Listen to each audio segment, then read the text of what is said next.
Good afternoon. Okay, so where we left off was the supplementary scales, and we were looking at this is page 6.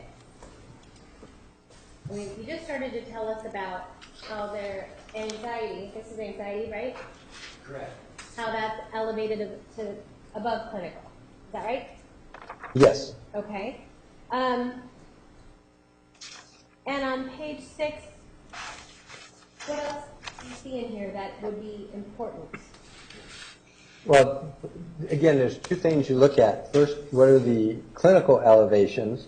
And then the next is what's still above average or, in the range that you want to at least focus on. So we mentioned anxiety, which is there. The highest scale that you actually want to look at, though, is this one here, which is PK, which stands for, I can't get that exact, but it stands for post-traumatic stress. Okay. So That's this one, right? correct. Okay. Oh, yeah, mine doesn't do that. So one of the things you have there is the highest scale is post-traumatic stress, and then you have the other ones which are maladjustment scales, maltreatment, and essentially difficulty adjusting to school and other things. These are all what we call supplemental scales. Okay. So, pardon? So tell us what this means.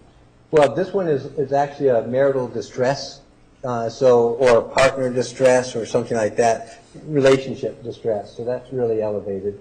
Okay. And then the MT scale, which is the other one that's really up here, right here, is sort of a maladjustment scale. It's a general one that looks at what's going on in general. It's looking at, like, if the person was going to school, it focuses more on college or other types of maladjustment. So but it's a good indicator of overall adjustment. And you said the highest level of clinical was PK, the PK scale? Yes. And what does that mean? That's post-traumatic stress. It's a post-traumatic stress scale. Okay. And then, I'm sorry. Sorry, do we have dominance on here? Yes. Well, the first thing you do is you look at the high ones. Okay. You have two more over here that are above. You have the AAS and the APS. Okay. And the AAS that you see there is sort of an addiction type of scale, addiction admission, or could also be potential, but it's a red flag for addictive behaviors. Okay. And the APS right there next to it, that's also addiction potential. So those two are more related to either some type of addiction or substance abuse or things like that, or prior practices of using substances along those lines. And those are just above the clinical area. And this MAC-R, which is right below, is also a substance abuse addiction potential.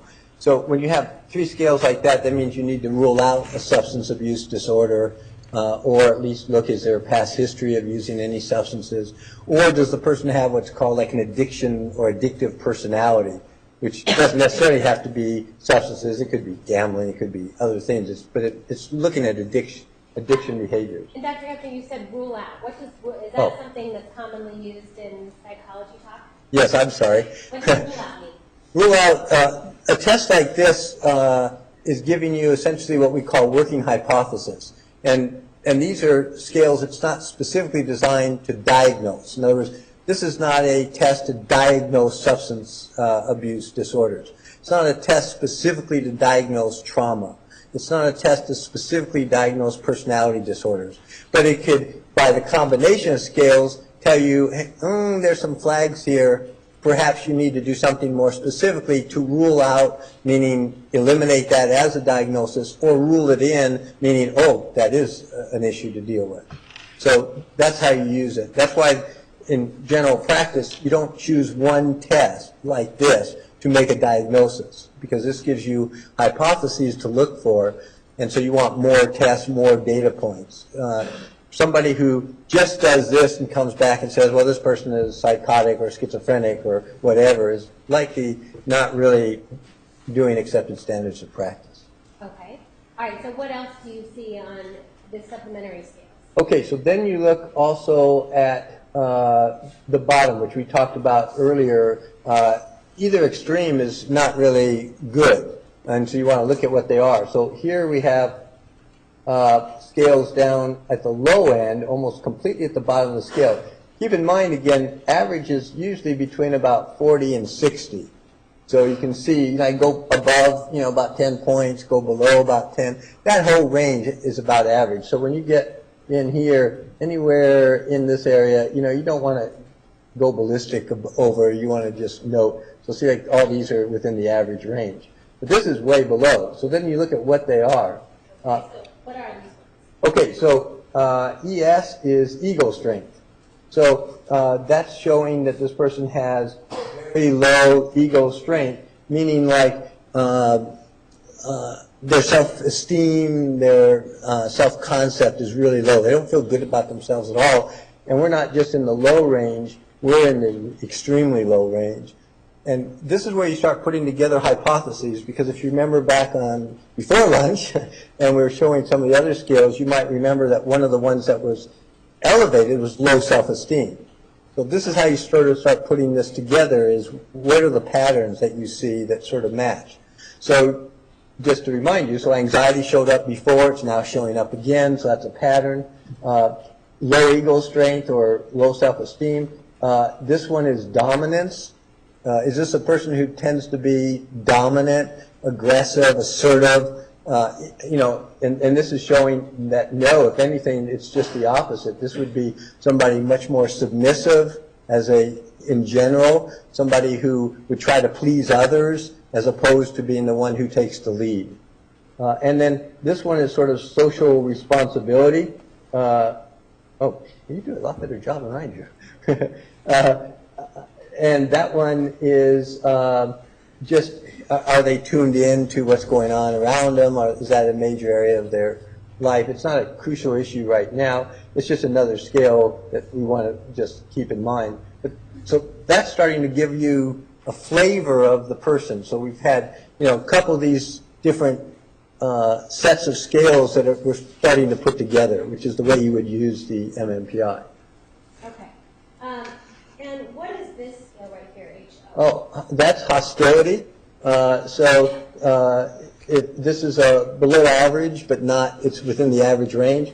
So again, if you're talking about somebody who's an angry, hostile person, and we all probably can think of people who fall in that category, then you would expect the hostility to be up here. And remember, again, before the lunch, there was a scale looking at anger. So that would be a combination we want to look at. Is this an angry, hostile person? And those scales would be up there. In fact, you might remember, the anger was exactly on 50, which is average, meaning we all have anger at times. And hostility is like right below that. So this would suggest that this is not generally an angry, hostile person. Okay. And what's the OH? Over-controlled hostility. What is that? How's that? Is that different than hostility? Yes. Over-controlled hostility would mean you have hostility and you're bottling it up inside.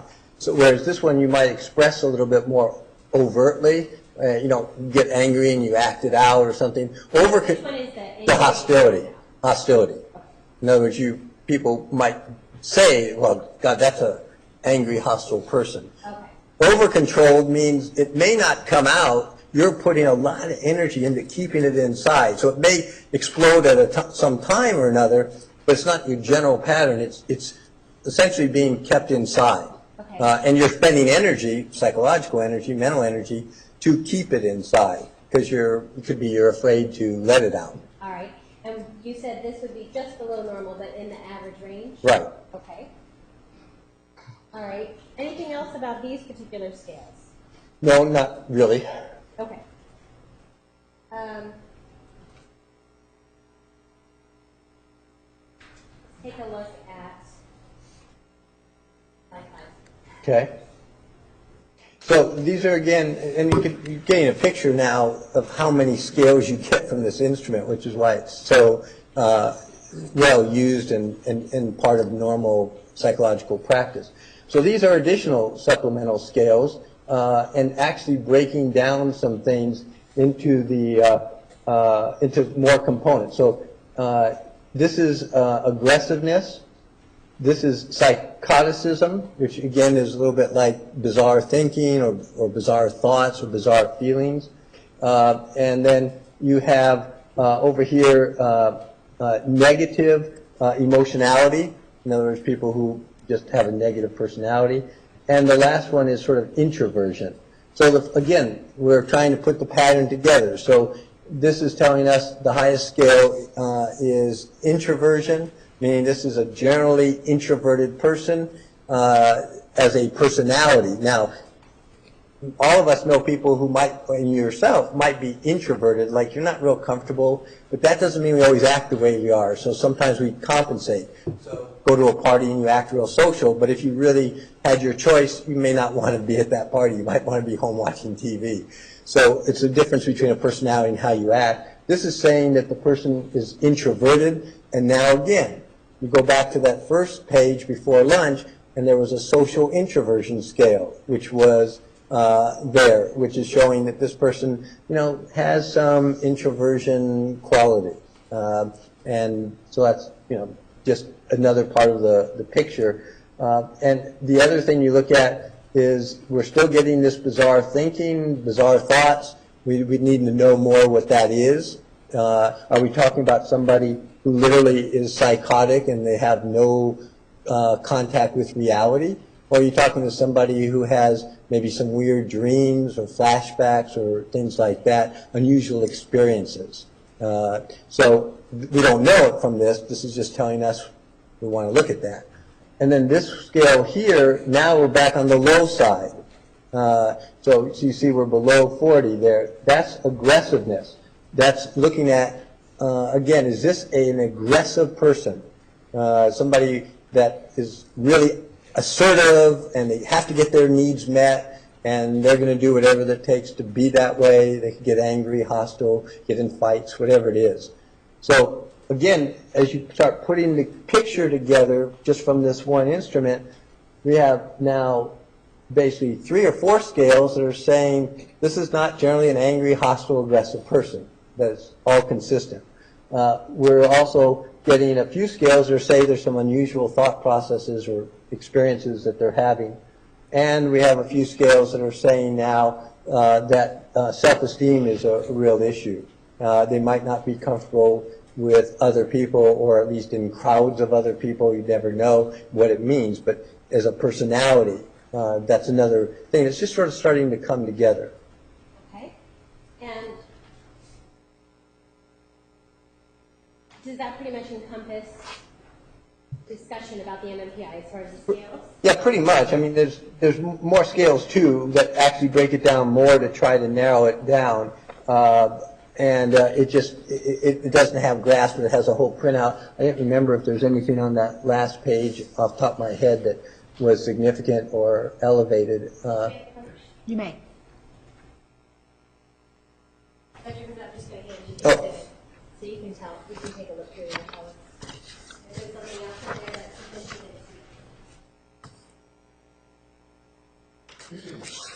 see?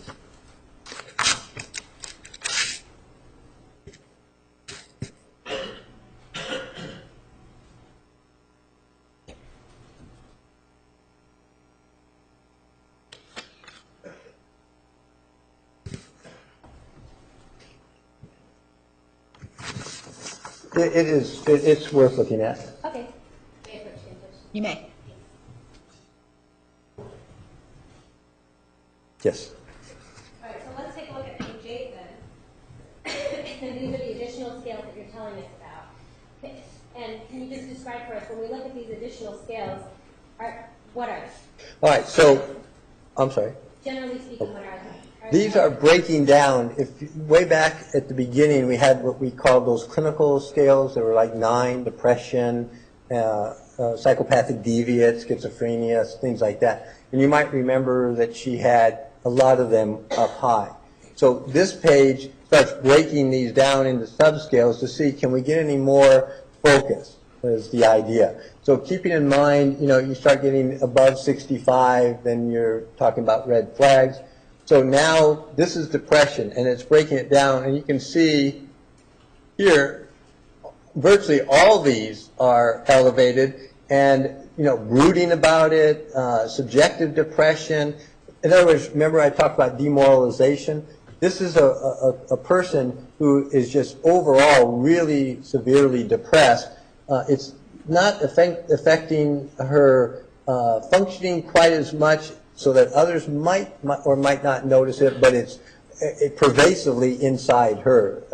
So that we try to look at to see where it is. Then hysteria, this is just saying, if you look, see now we're breaking it down. So you can see some of these aren't as big a deal. So like, it's not that she's spending energy in trying to inhibit aggression, that's in the normal range, but what it is, it's affecting her body. She's starting to just feel sort of apathetic and not want to have much energy or do things. But it's not affecting like affection and those things that you can see over here. So it's giving us a little bit bigger picture of what that came from. And then that psychopathic deviant, now we want to know where that's coming from. So right now you can see this is not somebody who generally socially acts out. That's normal. But what it is she's really feeling alienated from other people and herself. And now having some major, or have had major family problems and authority problems. This one is obvious. She's, again, being prosecuted for a crime. But you can see family is right there next to it. And that socially alienated right here is really elevated. So we're not, from this, actually seeing necessarily what we call a personality disorder, but it's a red flag. And then you can go down paranoia. This is really isolated. It's not general. It's really feeling that there's people out to get her, that she's really distrusting of others. And that would be very typical when you're actually being charged, because they are trying to prosecute you. So that we can't say. We don't know enough because of the situation to say that was not based on that, because in the middle of a trial. In other words, can you say one way or the other whether or not that's significant psychologically? Because at the time that this test was given, is it your understanding that she was already being prosecuted? Oh yes, this is 2011. This is actually, if you remember the date, it's like 3 years after she was incarcerated. Wait, 6? No, that's 8. It was 3 years later. So definitely. But the other thing is, again, the terms I use, and I said rule out, and I've said, but I don't think I defined red flags. That's the term I use in training. It means something to pay attention to. And so, I mean, this being so high, we do want to look at and or rule out a paranoid personality disorder. I mean, is this a long-standing history, or is this more focused to what's going on now or in the last few years? And then the schizophrenia scale. Now, again, is this somebody who is obviously psychotic? And what's interesting now is there's other things that are really elevating that scale. So you can see here emotional alienation and lack of ego mastery. What is lack of ego mastery? That means really difficulty in having confidence about who you are. And able to control who you are and where you want to be and where you're going. So tied into self-concept. This is like intellectually, cognitively, in other words, that you can intellectually talk about who you are, and this is how you feel. Cognitive is more emotional. So you're talking about somebody, the highest scales are emotional. She feels really basically no control of her emotional mastery, has no adequate concept, self-concept about that, who she is, where she's going, feels completely alienated from herself and other people. Is this something that could be significant, but do you need to know if it's related to her? Do you need further information to know if it's related to her current situation of being prosecuted and incarcerated, or Does this not have to do with that? No, this would be a little bit different. This would, more of the paranoia and some of these scales up here under authority problems, persecutory, those would be more what you would look at for somebody's prosecuted or alleged to have committed a crime or something like that. But this is looking at inside the person. This is looking at more long-standing. This is somebody who feels completely disconnected from themselves and from others. Sort of wandering. Her ego is sort of wandering out there, trying to figure out where it fits. So this is not likely due to a particular situation. That is likely a little bit more of a personality issue. Okay. And anything else on these? No, but this is showing that, see, her excessive energy or whatever, that's not even showing up there. Now the social introversion, looking at shyness down here and others, are not really showing up as being major issues in this particular breakdown. So we really now have a much more of a focus on those other things because now you can see the differences in elevation. And what's also helpful is when you have somebody who has so many high elevations on those first scales, it's hard to say what that is because it's across the board at that point. But what you can see happening yourself as we go through this is you're starting to focus now, and that is good. It's good because it doesn't say this person is identifying everything. There actually are distinctions between certain ways of her behavior and functioning and the way she acts and feels versus everything. So it is helping to narrow things down a bit. Okay. And so based on that, on the information in the MMPI, did you have any concerns about the validity of it? Well, from that, we go back to working hypothesis. One working hypothesis is that this person is possibly exaggerating. Another working hypothesis is this person is in severe trouble and actually has severe symptoms. A third is it's a cry for help. In other words, it may be a little bit of the other two, and this person needs and or wants help. So at this point, we don't know for sure which of those are more likely right. And then based on the MMPI, we also have working hypothesis, things to look for. We want to look at substance abuse based on this, to rule it out or rule it in, or some type of addiction. We want to look at trauma, post-traumatic stress disorder. We want to definitely look at depression and anxiety. We want to look at or rule out personality disorders. So based on this, it's indicating there's significant mental issues, mental disturbances, mental illness, whatever term you want, behavioral disorders, likely going on with this individual. But we don't have a definitive answer yet. We just know there's a bunch of red flags that we need to explore, and then you explore those with additional testing, interviews, records, etc. That's how you'd go about doing that. Okay. So, did we cover enough in the MMPI? I think so. Okay. All right. So you talk about working hypothesis and things to rule out. After looking at just the MMPI and not looking at any other testing, do you have a working hypothesis at this point? No, at this point, it's all the things I said. If I was doing it and that's all I saw, at this point, that's what I would have. All those as possible issues. And I want more information, then I want to start looking at what other tests shows to see if we can narrow it down. Okay. And does the MMPI diagnose personality disorders? No, it diagnoses personality in general, which are like anxiety, depression, those. It doesn't actually diagnose, but it can give you what's called a rule out or a provisional or something. So sometimes when you do the computer printouts, it'll even say rule out, and it might list some different personality disorders based on that. So like because you had high paranoid tendencies, you had high other things, there's a variety at this point that you might want to rule out. Okay.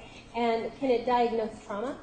No, not specifically. It has scales there that tell you whether trauma is an issue or suggest that, which it did, but it's not really a trauma measure per se. In fact, remember I said this instrument was designed decades ago.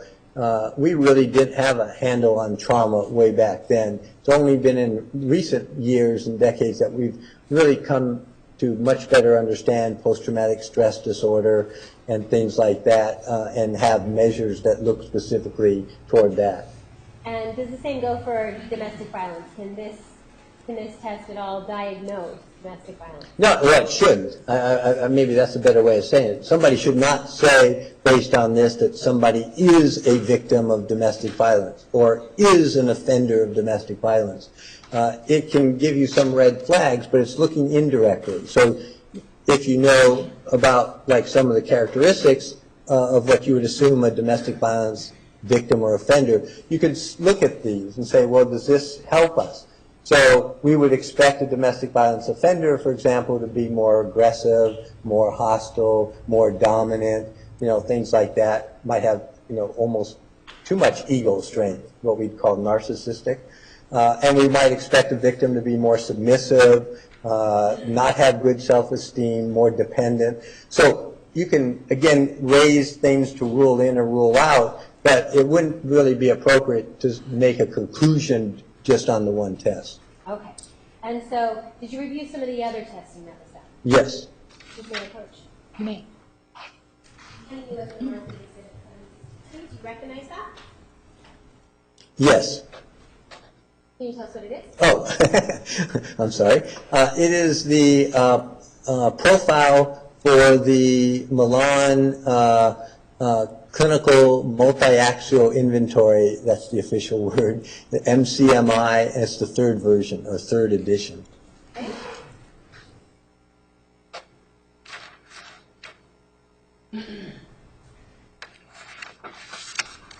So sometimes we move into evidence exhibit 762. Any objection? Objection, lack of foundation. Approach, please.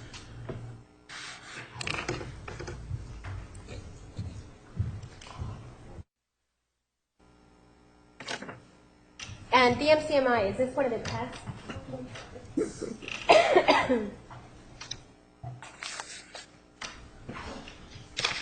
Okay, the MCMI, is this one of the tests that you reviewed, Yes. that someone else did? Yes.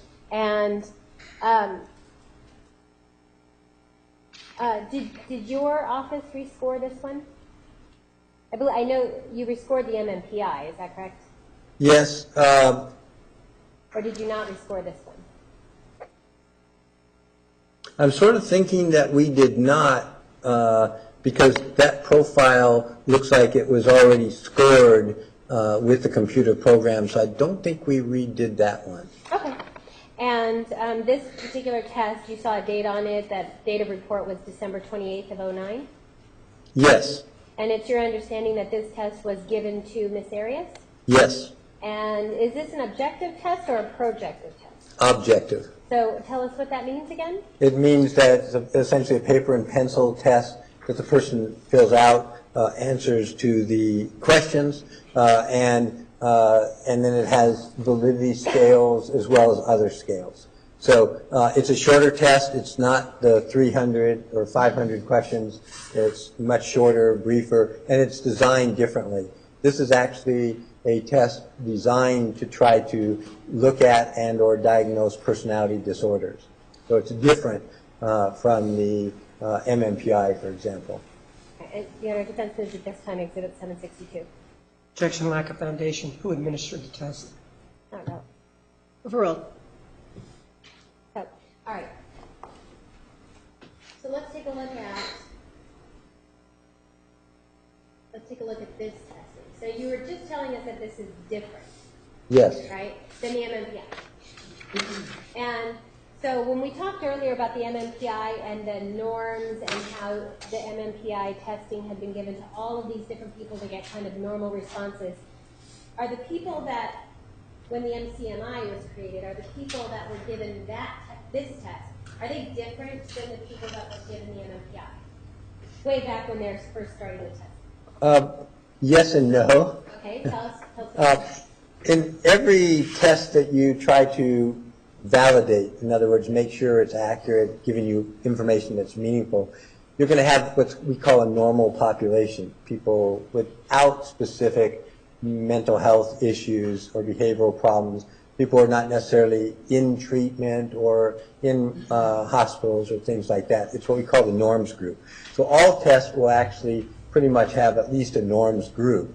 But then they also may add groups to build in there specifically that have the issues that they're looking for. So in other words, if I'm testing for trauma or I have a trauma inventory, I'm going to pretty well have a good population of people who we know have been traumatized so that I can compare them to people who are not.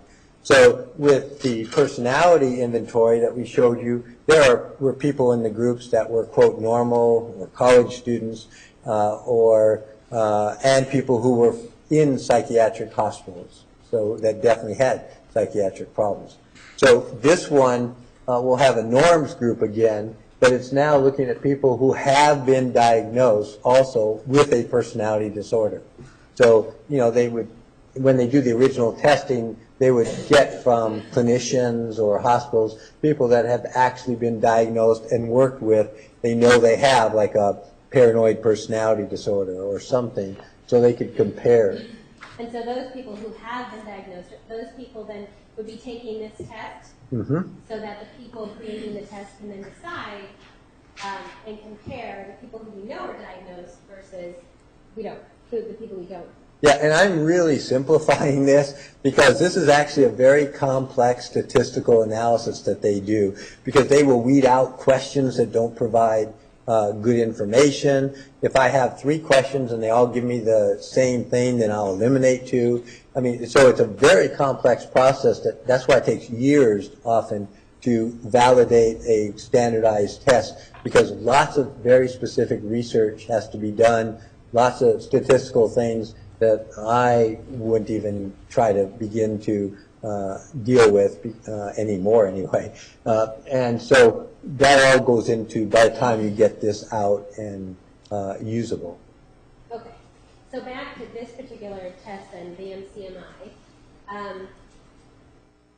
Can you tell us, first of all, tell us what the numbers mean at the top. Okay, so this is not like most other tests, and it was designed differently.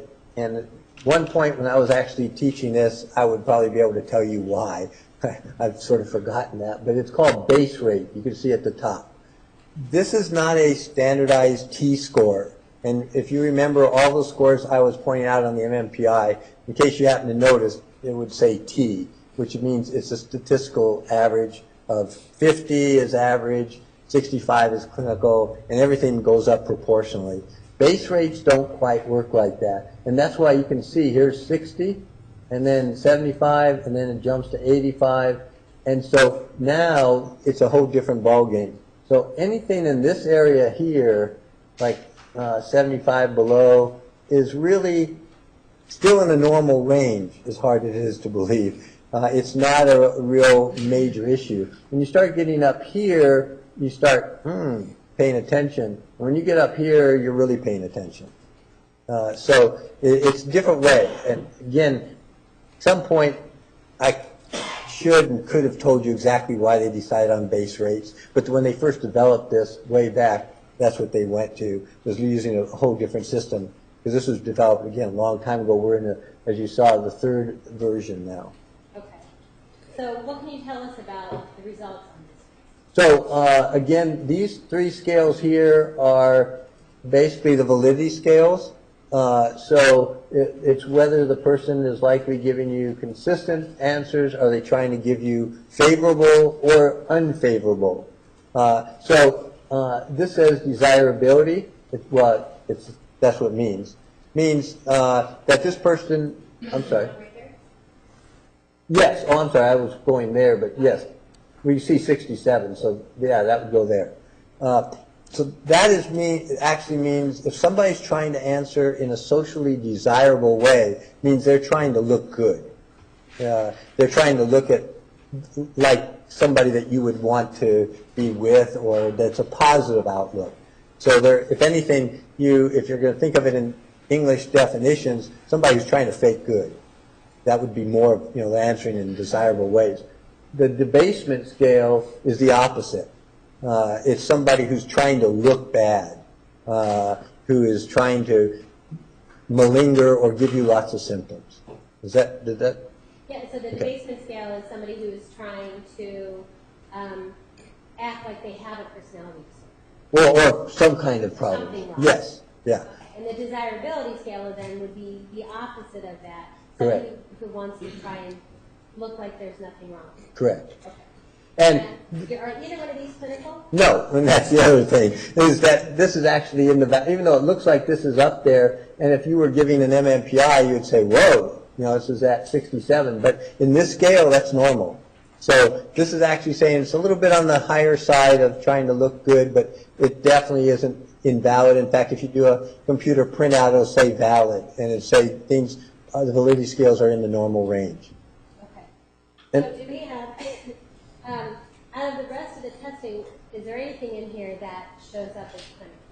well, the only one is actually there's anxiety, C75, which is at that rate. So this also, these here are personality disorders.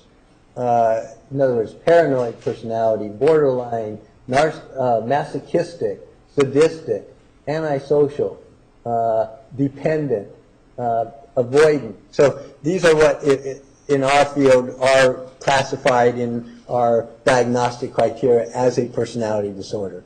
So the first thing you see is none of these are reaching even actually close to clinical range. Okay? Then you go down here to other scales, and now you see down here things like anxiety. So we're down here? Yes, sorry. This is post-traumatic stress, so you're starting to get elevated there. And then these are substance abuse scales here, which are completely normal. And so you can go through and look at that. So first thing you say when you look at this test is we're not really seeing a personality disorder. So remember our MMPI said, whoa, watch out for paranoid. It didn't really say that. I sort of elaborated, but it said rule out, okay? Well, this is showing, well, that's not even, as a disorder, a pattern of behavior through the life, that's not showing up here, okay? So that's how you would look at that, is, and then it's saying what you really do need to focus more on is anxiety, PTSD. And remember the other thing that we said before based on the MMPI was we're showing up with substance abuse or addiction issues. Well, this test is now saying, no, they're pretty well in the normal area here. There's nothing really showing up as a red flag. So based on just this test alone, could you confirm that there is no personality disorder?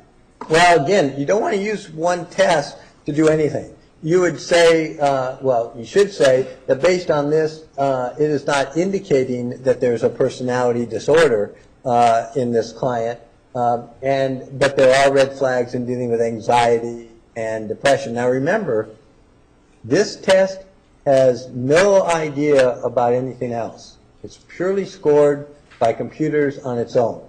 So it has no idea if the person took an MMPI or anything. So it's up to the examiner, the person doing the interpretation, to start putting these patterns together.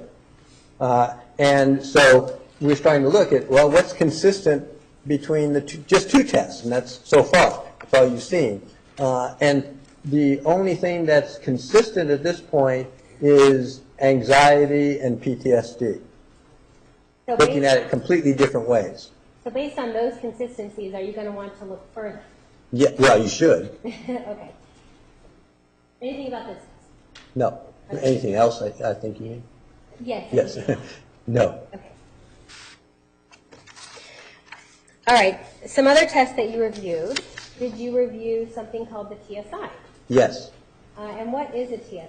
All right, now we're talking specifically about trauma. That's called the Trauma Symptom Inventory. And it was one of the earlier tests that actually specifically look at trauma. So the first edition was out. It's been out for quite a few years. And it looks at trauma across the board. It's not looking at a particular type of trauma. It's looking at whether this person likely has PTSD. It doesn't necessarily tell you what it's coming from, but it's going to tell you if they have the symptoms that are consistent with having experienced some type of trauma, traumatic stressor. And so that's a good one to start focusing on when you have either history of or suspicion of trauma. Okay. And is it your understanding that Ms. Arias was given a TSI-1 in February of 2010? Yes. And have you reviewed that? Yes.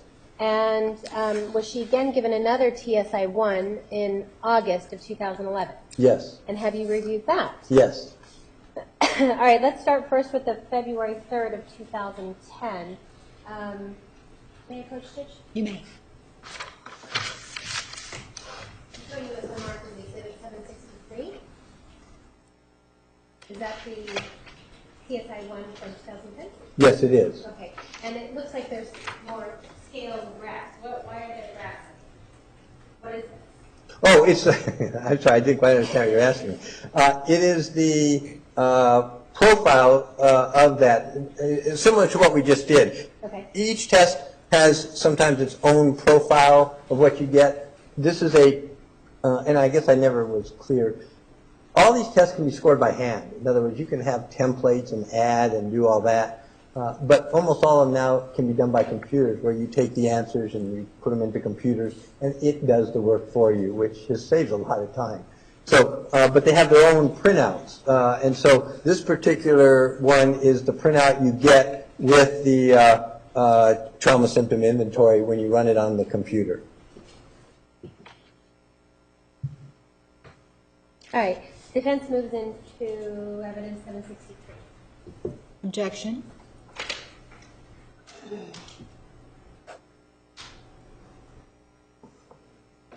Yes, foundation. You may.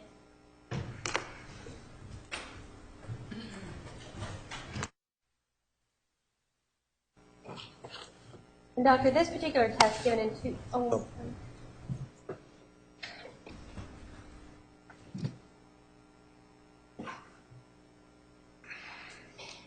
Doctor, this particular test that was given in 2010, is this something you've seen before?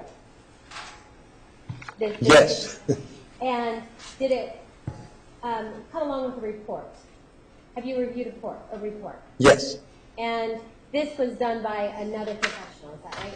The test was administered by another professional. The report and the profile, we requested a copy of the answer sheets, which we got separately from the report.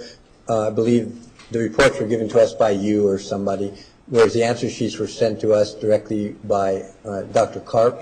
Oh, okay, I didn't know what you're supposed to know. Okay, but anyway, so I believe we rescored it using her answer sheet. Okay. I think, I mean, that's a standardized printout. I just don't remember if she had used that printout and given it to us, or if we did, because I know we went through every test we got. Okay. And based on the report and the indications that were in the report, did you have any concerns about how this test was given? No, it's can I clarify? This test is generally given, and the person is told to fill it out with your symptoms and issues in the last 6 months. All right. The difficulty when you're working in a situation like this, if somebody has been incarcerated for a long period of time, then the last 6 months may not be relevant. So in general, the instructions are, all right, I want to know what you're experiencing.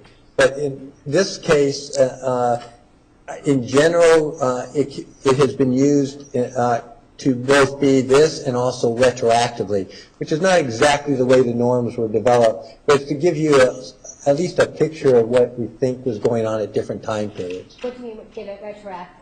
Oh, it means you're asking the person to say, okay, I know you've been in this residential treatment program or jail or something for, a certain amount of time, like a year, 3 years, 4 years. I want you to try to fill this out the way things were when you first came in. So it's not as accurate because you're based on somewhat their memory and their recall, and so it's a little bit different. So you, again, you don't want to go ballistic in interpretation, but to give you at least a feel for what may be present. Okay. And is that something, I know there was a second TSI-1 done. And that was done by Dr. DeMarte? Yes. And that second TSI-1 that was done, did Dr. DeMarte do both a retroactive and a current? Yeah, at least it appeared to be. She was trying to do things before and after, which would have been like 3 years later. So she was generally talking. But again, even from what I read, what she did is lengthen the time a little bit more. So instead of just 6 months, when she gave it, it was like from January of 07 to June of 2008, what it was like for you then, and then since June, what it's like. So it's not ideal, but it's to give you a picture. It's again, I wouldn't want to jump off on a diagnosis based only on that, but as part of a whole battery, it's information that could be helpful. And again, when you're talking about diagnoses, are you looking for patterns? You should be, yes. Okay. And are you looking for similarities between different tests? Yes. So you're looking to see what emerges from a whole battery of tests, and then what is consistent over time, and what is consistent with records, what is consistent with your observations and interviews, to try to put the picture together. Okay. Judge Depends to move exhibits 1063 in. Objection. Let me see the other one that she's going to remember. I haven't seen that. Oh. Okay.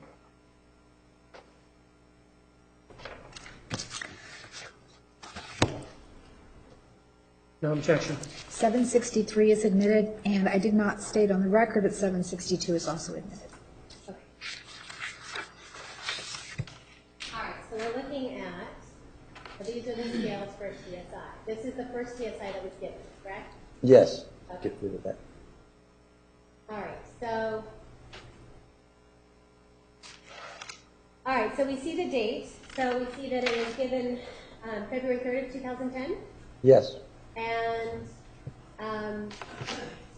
other than that, tell us what we want to look at. What's important to you? All right, just like everybody's getting well trained here, first thing we look at is validity scales. Okay, where is that? Where are those? These first three here Okay. are the validity scales. All right, and what is it telling us? All right, well, this is similar to the MMPI. Average is 50, clinical is 65. So those are the ballpark range. So then we're looking at where are the validity scales.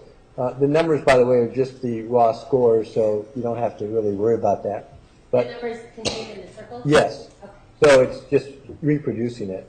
And these scores down here is what led, if you look over here, to these. So you can see here, this says 89, and if you look up here, this is plotted at 89.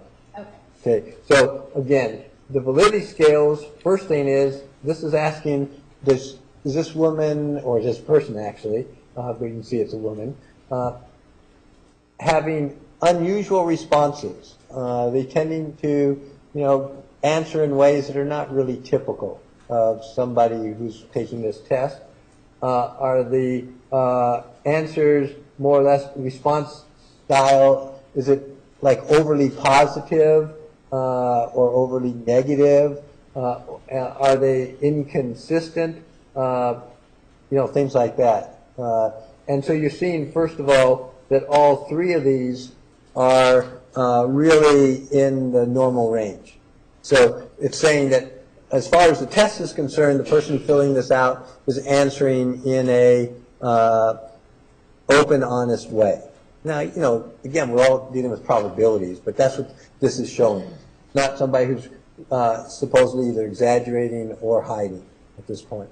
Then we go back to the same idea we've been doing before. What are the major elevations, and what is the picture? So the first thing you do is you sort of just look, and just like you can now, you can see there's a whole bunch of scales here that are pretty high. Well, that's the first thing you look at is, wow, we have a lot of things showing up, like the MMPI. Now let's look at what is showing up. Okay, so this is the highest one. And it says DIS, which stands for dissociation. What that, Dissociation. dissociation means spacing out, blanking out, blocking out. It's, don't want to deal with unpleasant experiences. I put them out of my mind. You could actually get so far as you don't actually consciously know or remember things. You can be, it could be at any level of extreme. It could be something that you, like the simple example of dissociating we all do. It's called daydreaming. Okay, that's not pathological, so don't panic. But it basically means we just sort of space out at times. Somebody asks you a question, oh, I never even heard it, type of thing. That's normal. At the level it's no longer normal is where you're blocking out something major or doing it more regularly or as a pattern of coping, things that are really unpleasant that you don't want to deal with, you're essentially not letting your brain or your mind focus on. And this is not necessarily conscious. It's not like I sit back and say, ooh, God, I don't want to think about that. That's too bad. I'm not going to think about it. This is more of an unconscious process. In other words, it's, and especially depending on how long the person has done this, it could be almost automatic. Like if it's started in childhood, then they've learned to cope that way, and they don't even think about it. It's just the way the brain allows the person to survive. So that's the first thing we're seeing is this is the highest elevation. It is indicating that this person has as a major coping mechanism dissociation, blocking out traumatic, unpleasant things. And then we keep looking. Oh, sorry. What else then would you look at? Then we look at these are the clinical scales from right here. So we just go in order. So this is depression. D? D. This is anxious arousal, anxiety, things like that. This is intrusive experiences, meaning like flashbacks, could be nightmares, could be all of a sudden you react because something has cued you, you may not even know what.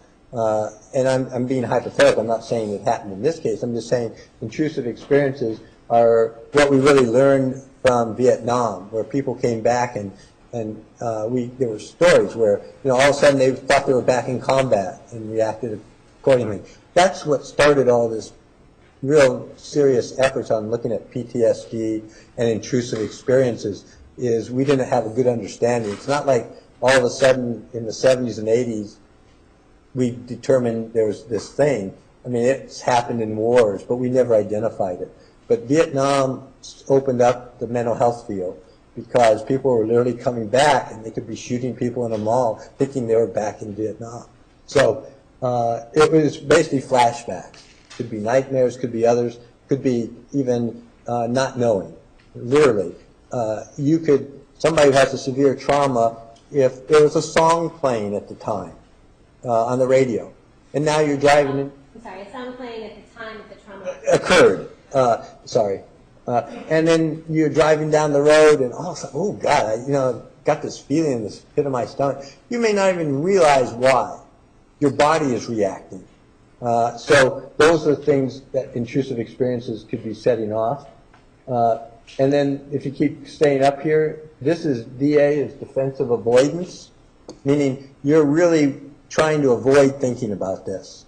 How is that different from dissociation? Dissociation is a little bit more subtle, unconscious. Avoidance could be more direct, like I don't want to go near that school, or I don't want to talk to the people who remind me of what happened. So that could be more overt, avoiding the situation or things that would remind you of whatever the incident was, Okay. or incidents. And then over here is impaired self-reference. That would be self-identity, self-concept. Has this impaired the way you think about and feel about yourself?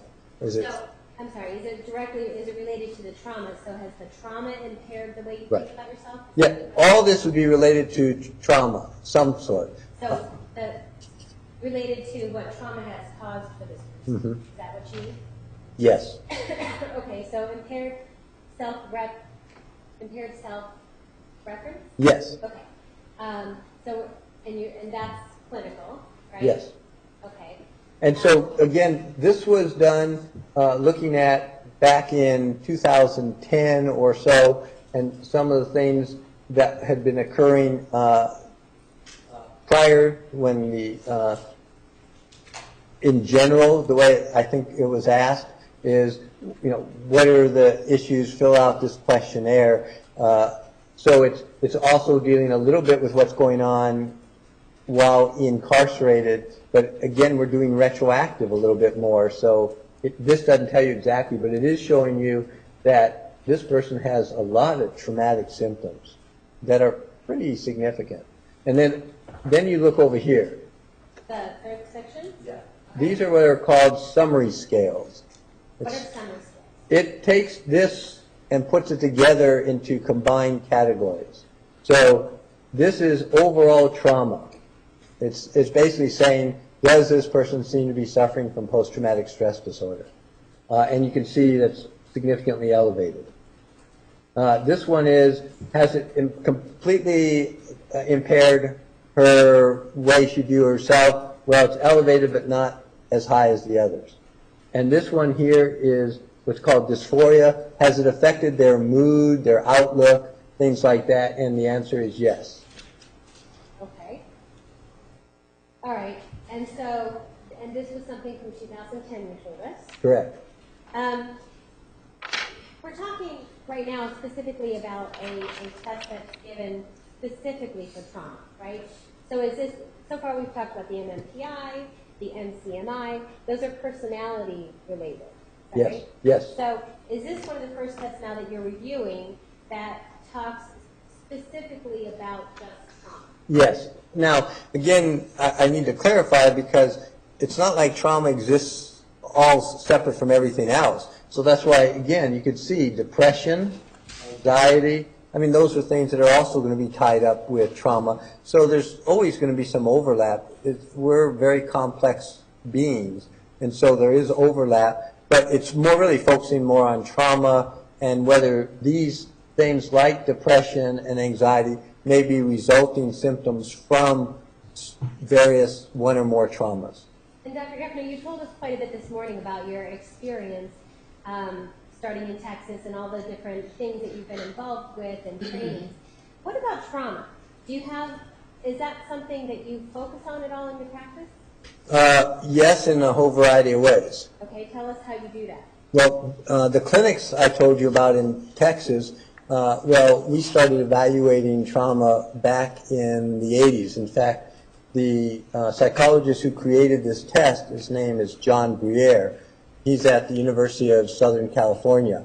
We were what's called a beta site. A beta site would be the same in any industry, but it means we're a test site because we have a large clinic and we're working with so many traumatized individuals. When he was developing this instrument, we were giving it as part of research. So part of research he did and we did was going on back in the 80s and 90s. And I told you this is a long process. He first started doing this in the 80s. The first published version was 1996. That's how long it took, about 10 years, 8 to 10 years, to go through all those steps I mentioned to you before it actually gets released for use widely. So I have experience with trauma in a variety of ways. One is from this, the research. The other is we were treating and developing programs. The third is the journals I already told you about, where we get the latest research and we make the decisions and oversee the review on trauma. The Journal of Aggression, Maltreatment, and Trauma. The Journal of Child and Adolescent Trauma. So we're focusing it from a lot of ways. The other thing is in the American Psychological Association, back at the beginning of this century, I gotta remember what year it is, I was one of the people involved in developing a trauma psychology division, a whole division of the American Psychological Association. So I was like one of the co-founding members of the trauma psychology division, which actually got approved many years ago, and I'm a past president of that, and helped start their journal of traumatic psychological trauma. So, and we train people all over the world on trauma, conference on trauma. So this is a major part of a lot of the things we do, child, adolescent, or adult. We have a conference that we put on every year separate from the other one, just on preventing, assessing, and treating trauma across the lifespan. And that summit is in its 11th or 12th year, I can't remember. Okay, so this is something then, trauma is something that you have been working on for, it sounds like a couple decades. At least. Okay. Actually more, because we started in the 80s. Okay. All right, so besides reviewing the TSI in 2010, did you review another one given by Dr. DeMarte in 2011? Yes. Okay. And I'm showing you exhibit number 646.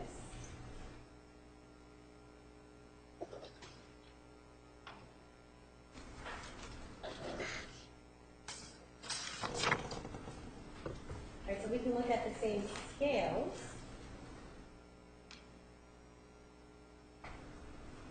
Okay? So this looks similar to what we were looking at, but we can see from the date, right, August 12th, 2011, this was a differently administered TSI? Yes. And again, you're getting our printouts. So again, we got the answer sheet, and then we rescored it and print out. So this is our printout of the answer sheet.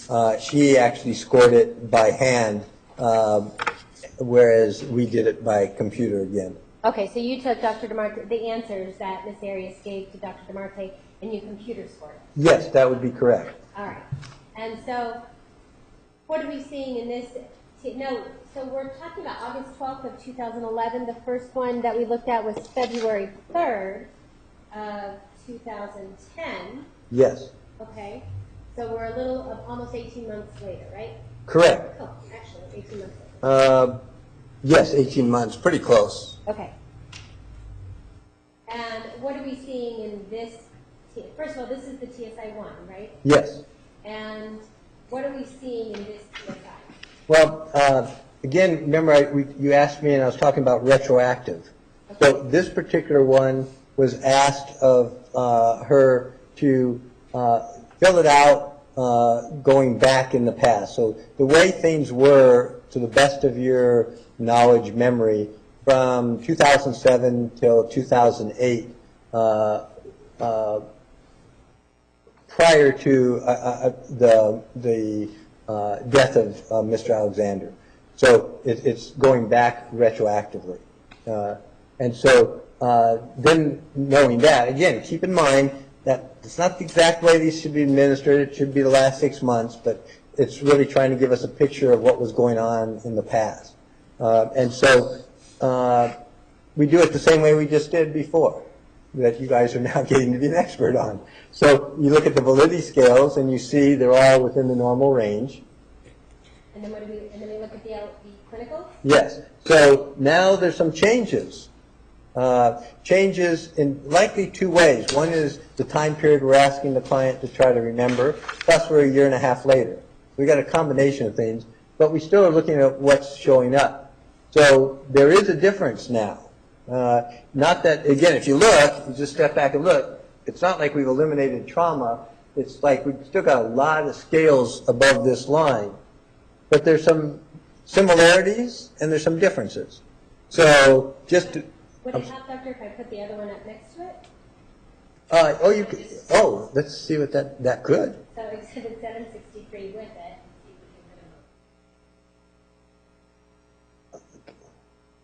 Okay. Does that show you enough? Let's try. Okay. So first thing is now what is really interesting is if you look, we have almost identical scores on these first two scales. Which are Anxiety and depression. So a year and a half administered by a different person looking at separate time frames, we're coming up with the same thing. That's a pretty strong finding. Well, why do you say that's a pretty strong finding? Well, because we're showing a long period of consistency. And remember, we're not even talking about MCMI, we're not talking about MMPI, we're not talking about interviews, we're not talking about anything else. We're just looking at test data. And so looking at test data, I have anxiety and depression showing up two different people over a year and a half difference, talking about this person's history of trauma victimization. And Doctor, you said two different people. You mean two different Examiners. professionals giving Correct. Sorry, I didn't mean two people taking it.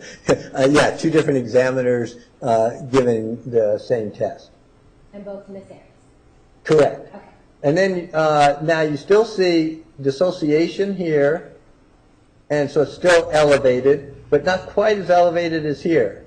So there's a lot of possibilities. After a year and a half in jail, you're not dissociating as much. Who knows? Or different issues are going on. But you also see, first, the consistencies. So we have that. We still have defensive avoidance.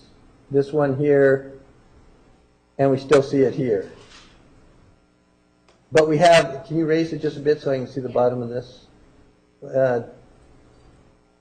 Okay, can you move it over just so the 763 is not blocking it? Or something? Yeah, perfect. That's good. Yeah, that's good enough. All right. So intrusive experiences here, and then intrusive experiences have dropped down a bit. So now, a year and a half later, we're not reporting quite as many flashbacks or intrusive experiences.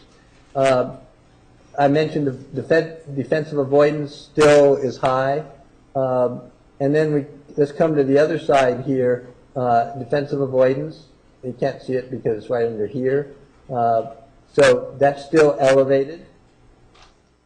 But now we've got a new one. Can you lower this just a fraction? This one? Yeah. So now we have a couple of key differences. Now we have DSB jumping up quite a bit. So this one here is elevated, but not in the clinical range.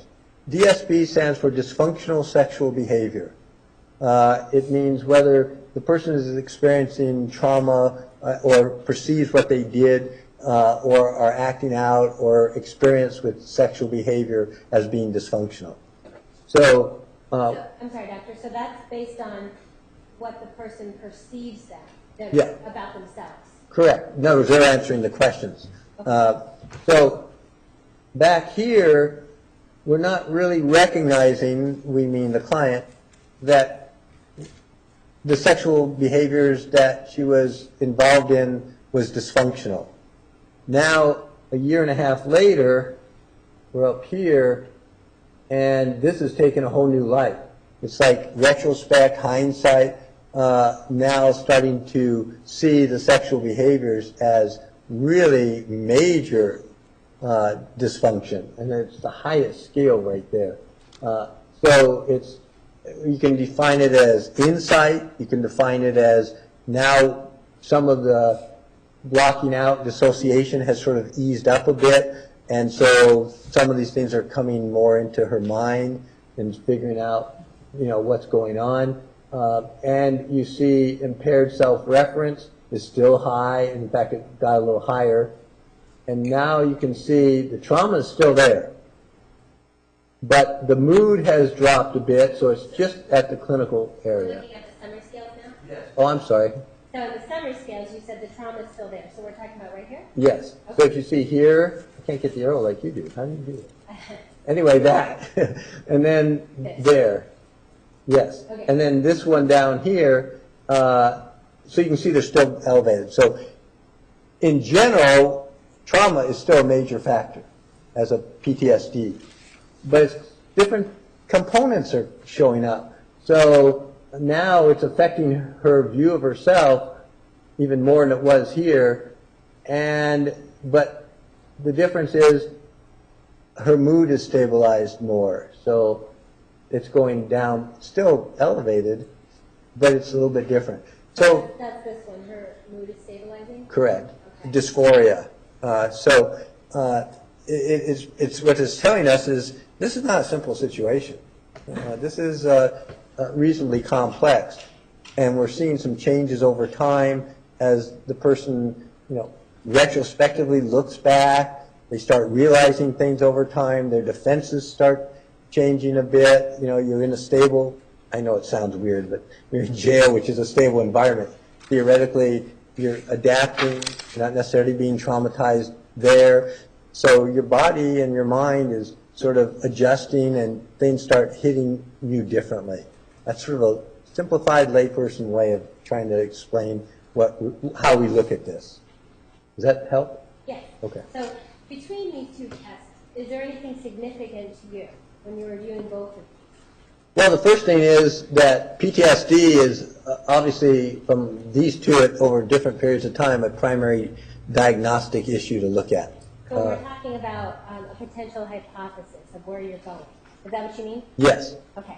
And we have now gotten a lot more stronger in our anxiety, depression issues, and that this person has some pretty strong reactions to whatever traumas. Remember, at this point, we're not identifying by the test a particular trauma or traumas.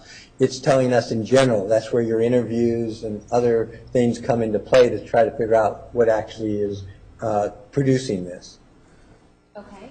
And so when we take this information now, and now we look at the MMPI and we look at the MCMI, are we seeing a pattern of certain issues? Yes. What are you seeing a pattern of? We're seeing a pattern of a person who's pretty severely traumatized with severe anxiety and depression. Those are the consistent things that's pretty well affecting her across the board, and that she puts a lot of effort into trying to avoid it. And effort, again, is more of a mental state, mental energy. And that a major coping mechanism is dissociation, blocking out unpleasant thoughts, spacing out, separating thoughts from feelings, somebody who's more detached and doesn't allow all these feelings to essentially come in to hit her because it could be overwhelming. Okay. And that's a working hypothesis, right? Correct. At this point in time, when you're just looking at testing, are you going to make a diagnosis? Not likely. Okay. Now, I know you and your team did a bunch of your own testing, is that right? Yes. Okay. And we'll get to those in a minute, but one of the tests that you performed was the TSI-2, is that right? Yes. Okay. And can you tell us a little bit about it's a TSI-2 as opposed to TSI-1. Why is it different? What happens over time, and you've now seen MMPI-2, MCMI-3, over time, a couple things change. We learn more research comes out. We also, over time, you get more people taking the test and you realize certain questions may not be giving you what you thought it was. And people change, society changes. So norms change, in other words. So some test manufacturers then call renorming it, meaning they don't change the questions, but they give it again so they get updated norms. Others with research say, hey, I think it's time to revise it. We need a more current version. So with the TSI, same process.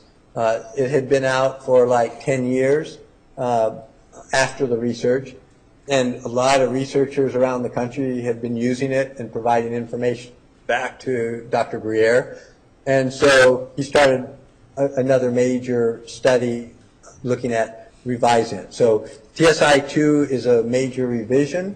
It adds many more questions. The original version had 100. The newer version has, I think, 136 questions. And some of the ones were reworded, and others are completely new. So it's still measuring trauma, but it's a completely updated version. And it came out about over 3 years ago, 3.5 years ago, early 2011. Early 2011? Yes. Well, we're looking at back to Exhibit 646.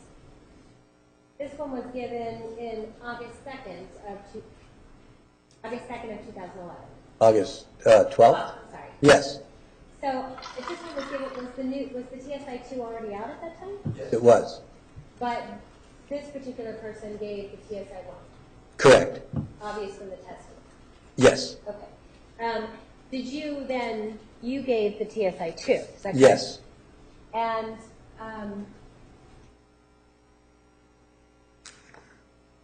TSI2, does it print out a profile for you? Yes, And is it still considered an objective test? yes, And does it still have validity scales? yes.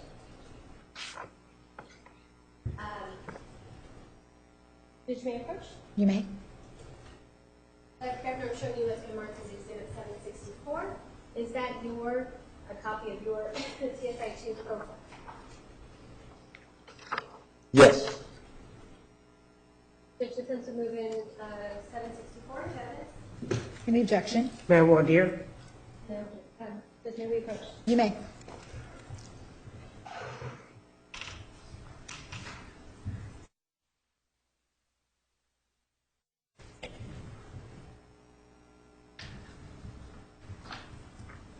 May I? Yes. May I? Approach. Dr. Gantner, I'm showing you what's the mark Exhibit 764. Are there little marks next to some of the scales? Yes. Or the numbers? Yes. And are those significant to you? Well, I put them there. That's what they're the ones that are the elevated, some of the key elevated scales. All right, so there's no way to evidence 764? Any other objections? No. 764 is admitted. All right. So we're now here, we're looking at the TSI2. Yes. And it looks a little bit different than what we've seen. Correct. They've added lots of new scales and also refined some scales, but some of the basic ones are still there. Okay. So I'm going to, so that we can see the whole thing. Okay. Yeah. If you can, yeah, that's fine. Good. Is that okay? Yes. Well, it is for me. I don't know if everybody can see that. Well, why don't we do the top half? Okay. Zoom it that way. Okay. All right, so let's talk, we see, one of the first things we see are the validity scales, right? Yes. Okay, so back to the validity scales. Is that similar to what we talked about before? Yes. All right, and what is it that you see? Here, the response level, meaning somebody who is trying to have either looking good or looking bad, is right in the normal range. Again, this is the same, even though it's not a graph, meaning 50 is normal, 65 is getting clinical. So that hasn't changed on any of these tests that we've been showing you. So you can see here the response level is right in the normal range, and we're just above clinical with what's called atypical response. That's indicating that some of the responses are not what is generally reported by what we call typical trauma victims. And so it means that you need to look at it to see what's going on. It has, again, 3 potential interpretations until you look at the details.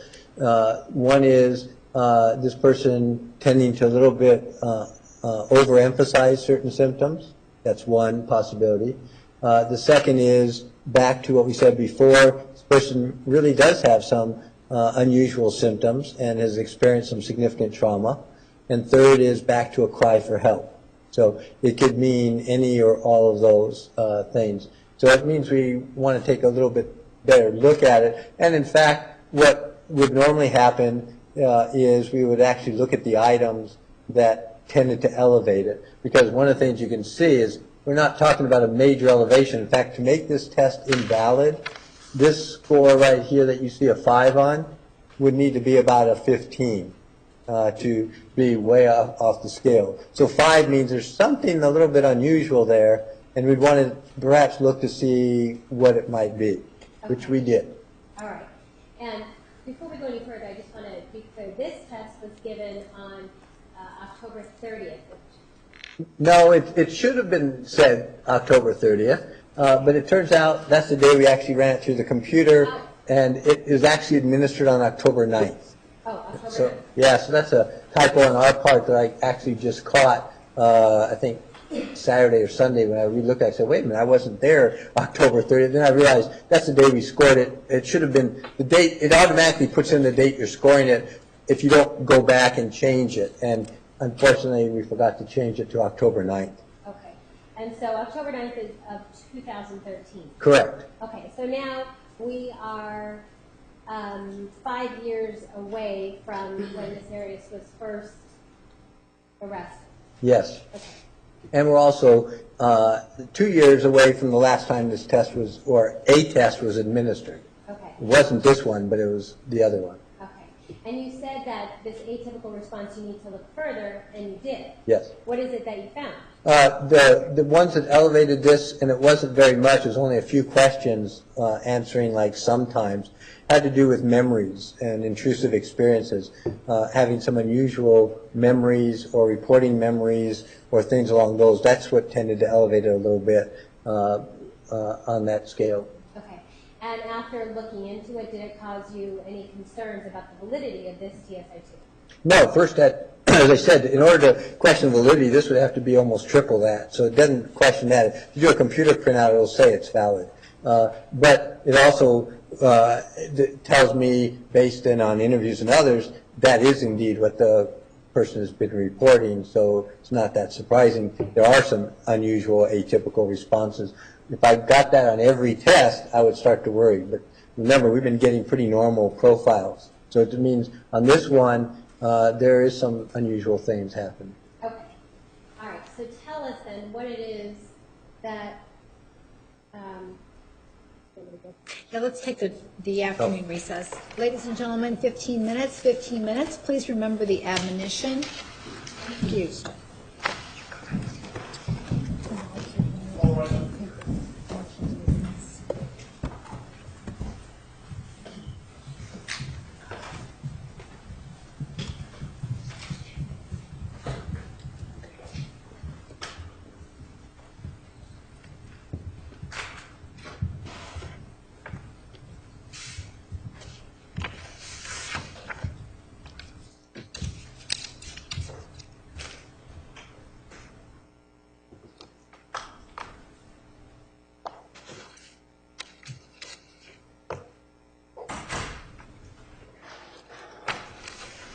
Good stuff, yeah, thank you. Okay.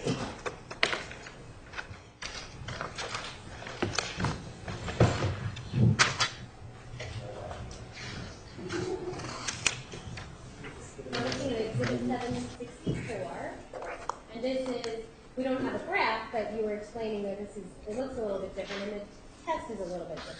There's actually a graph, but it has, you can see so many more scales that when you put it on there, it's really hard to see.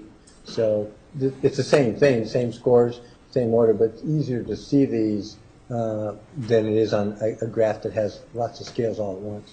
Okay, and the number, the scoring, or the number we want to pay attention to is this middle graph. Correct. That's a T-score. That would be similar to what we've been talking about before. All right. So tell us what you find to be important in this test.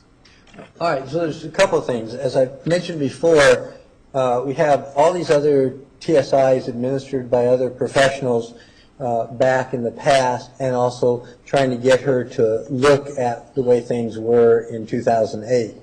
So now we're talking about 2 years after the last test is administered, and we're also talking about 5 years after incarceration at that time. And so this one is since nobody had administered it, we said, well, let's just get more current symptoms. You know, you've been incarcerated, obviously it's a whole different ballgame. So yes, you can talk about some of the past, but we want to get a more general idea of what's happening and where things are more currently. And so that's what we did in this one, which is a little bit more like it's supposed to be. We didn't stick rigidly to 6 months, but we made it more general. But we didn't specifically ask on this one, go back to 2008 or go back to 2007 or things like that, so that we'd have more of a complete picture in conjunction with the other ones that had already been administered. Okay, so this one is a little bit more general timelines. Yes. Okay. All right, and so when we have the more general timeline for this one, do you see any difference with this TSI-2 compared to the TSI-1? Yes. And I should just not differentiating because of the test itself, but because this is the third one. What are the differences that you see? Well, and just to point out, I mean, the main scales are pretty well very similar. So you remember we had anxious arousal, we had depression, now we had anger before, but it didn't show up again. intrusive experiences, defensive avoidance, dissociation, the sexual disturbances. We've added in suicidality now and others. So, but the basic ones, and then the summary scales of trauma, so those are still there. So it's not like this is a completely new. There's things that you can look at. So, but what they've added in also is an externalizing thing too. That we'll get to that. But sticking on this, so just so you have a feel. Now, again, we've done the validity. So now we want to say, what are the elevated scales, and look at them. So you can see again, and what I did is I put marks along the side of the scales that are showing up. So the highest scale, and actually this is now done a little bit differently than the other TSIs. If you remember the MMPI, we started with the first page and then we went into page after page that breaks it down. This is a little bit more like that, except it's all on one page. So you see out here the major scales. And then you see inside what are called sub-scales, scales that are trying to explain it. So the first thing is we look at the main scales and which are the ones that are elevated. Well, the highest elevation is suicidal ideation. It means that in general, even since being incarcerated or back when she was first, either one, definitely thought about killing herself and had thoughts of doing that. We don't have that necessarily that she actually did it, but at least the highest scale is that she's had those thoughts. Helplessness, hopelessness type things go into that scale. Then the other one that's other two that are elevated is even after all this time, still having intrusive experiences. And also, I guess I put it, and still right at just about the clinical level is dissociation.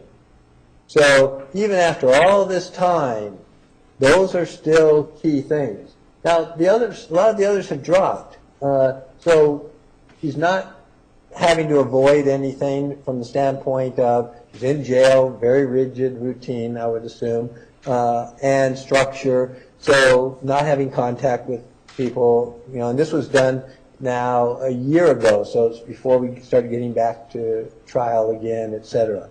It's after. Where virtually at that point nothing major is happening. And I don't want to say that lightly, but from a standpoint of environment. In other words, so she wasn't in the middle of a trial with you. Correct. And this was years after she was arrested. Correct. Okay. So now we don't see some of the other scales that were really high at the time elevated. Now there's still some consistencies because we've got above average anxiety. We're still getting it, but we're not at the level now. And other things have changed, like medication.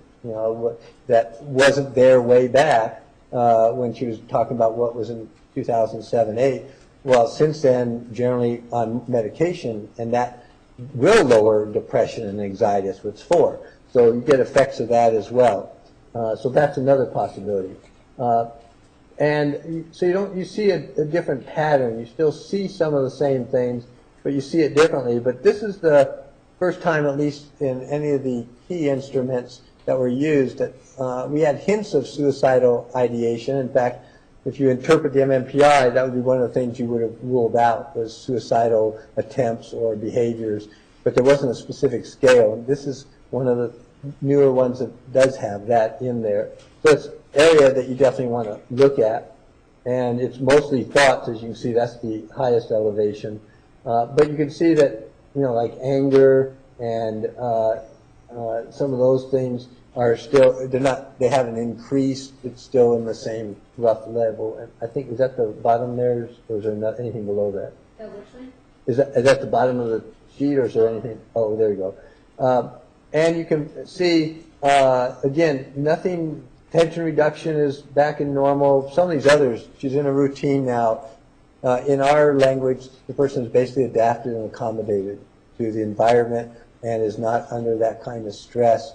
And even though she's still blocking it out, still having dissociation, still having intrusive experiences, but it's a different level at this point. But when you get to the summary scales, Just on the second page. So it is. So now we're looking again at what does this whole thing tells you? Well, we're still having the highest scale, which is almost at the clinical level of trauma.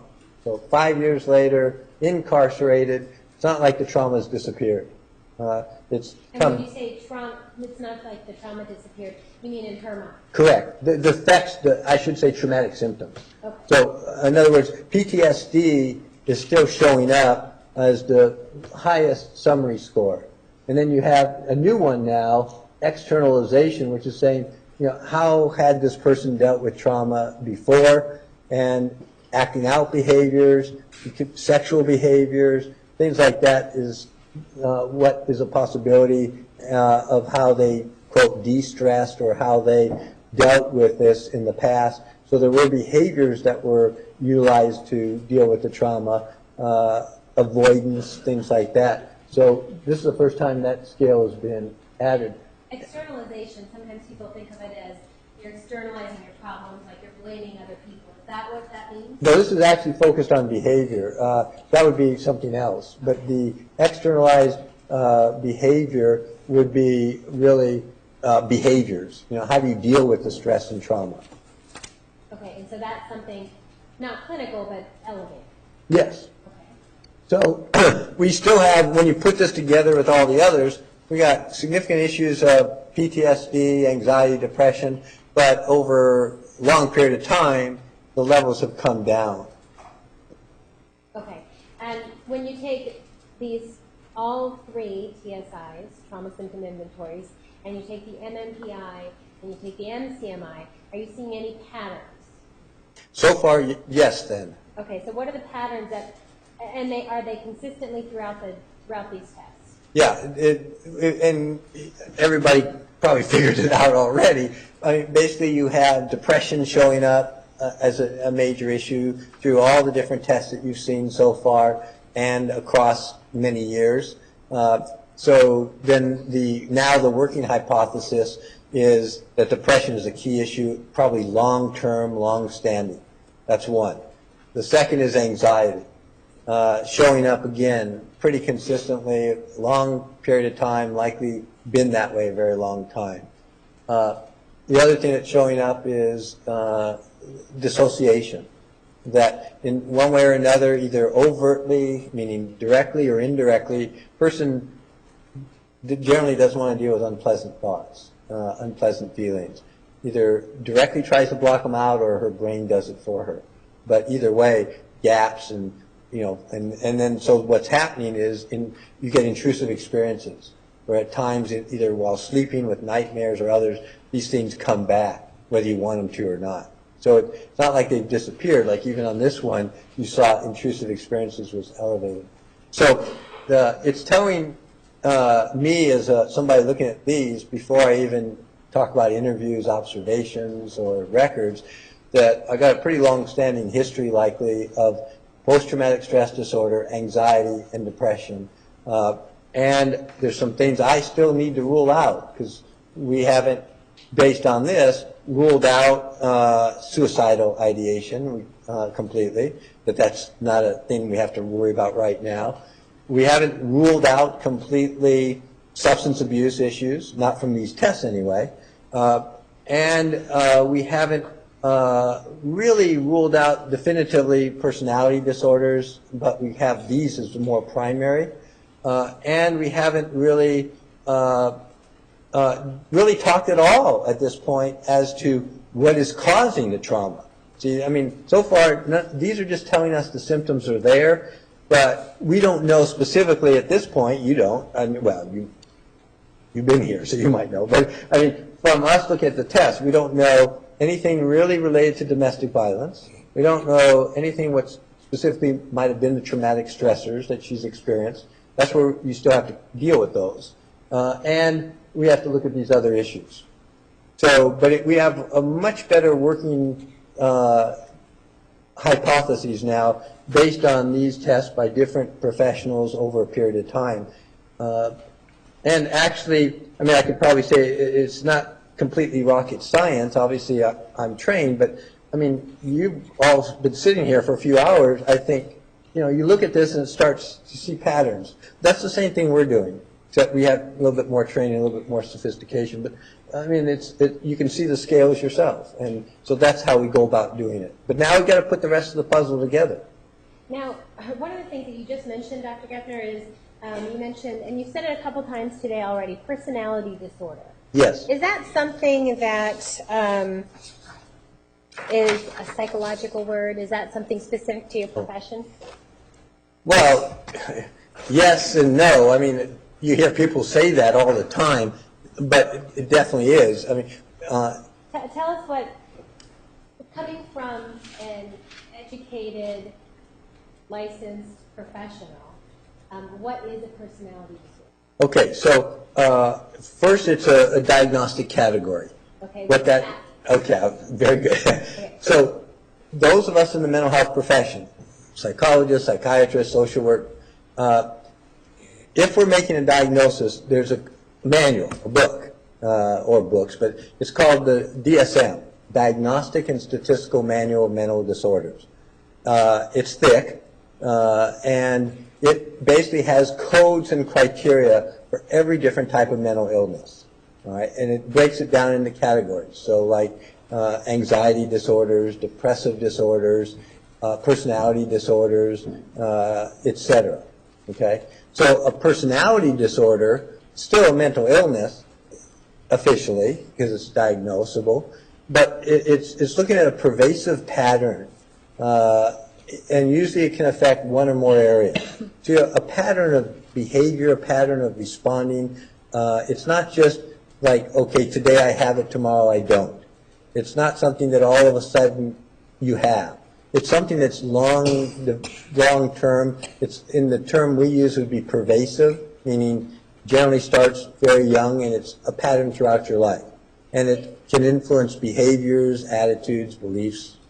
Is a personality disorder, is that something like just the type of personality a person has? So if you're a jerk, then that would be a type of personality disorder that you have? Not in our language, not in our code. A lot of people can be, quote, jerks, obnoxious, anything else. That doesn't necessarily mean it's a personality disorder. That's the difference between, say, what we might use in lay language versus if you're trying to diagnose an actual disorder. And so a personality disorder, you were talking about the DSM. So that's, so personality disorders are contained within this book, the DSM. Yes, and you saw a bunch of them in the test there. So, I mean, there's paranoid. Again, to try to make the distinction between, say, personality or behavior and a personality disorder, a paranoid personality disorder is not one who, because of a particular incident, gets suspicious or paranoid. It would be, they're basically afraid or paranoid about everything, and they have for years and years. So they're always suspicious. Somebody like that could be somebody who has delusions, thinking there's people following them all the time, and now I'm assuming they're not really people following them.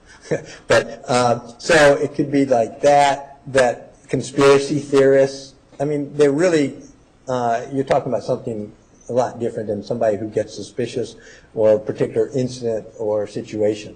And that's, again, what a personality disorder is like. So narcissistic would be somebody who thinks they're better than everybody else, and their ego, self, is the center, and that's a long-term way of acting or interacting.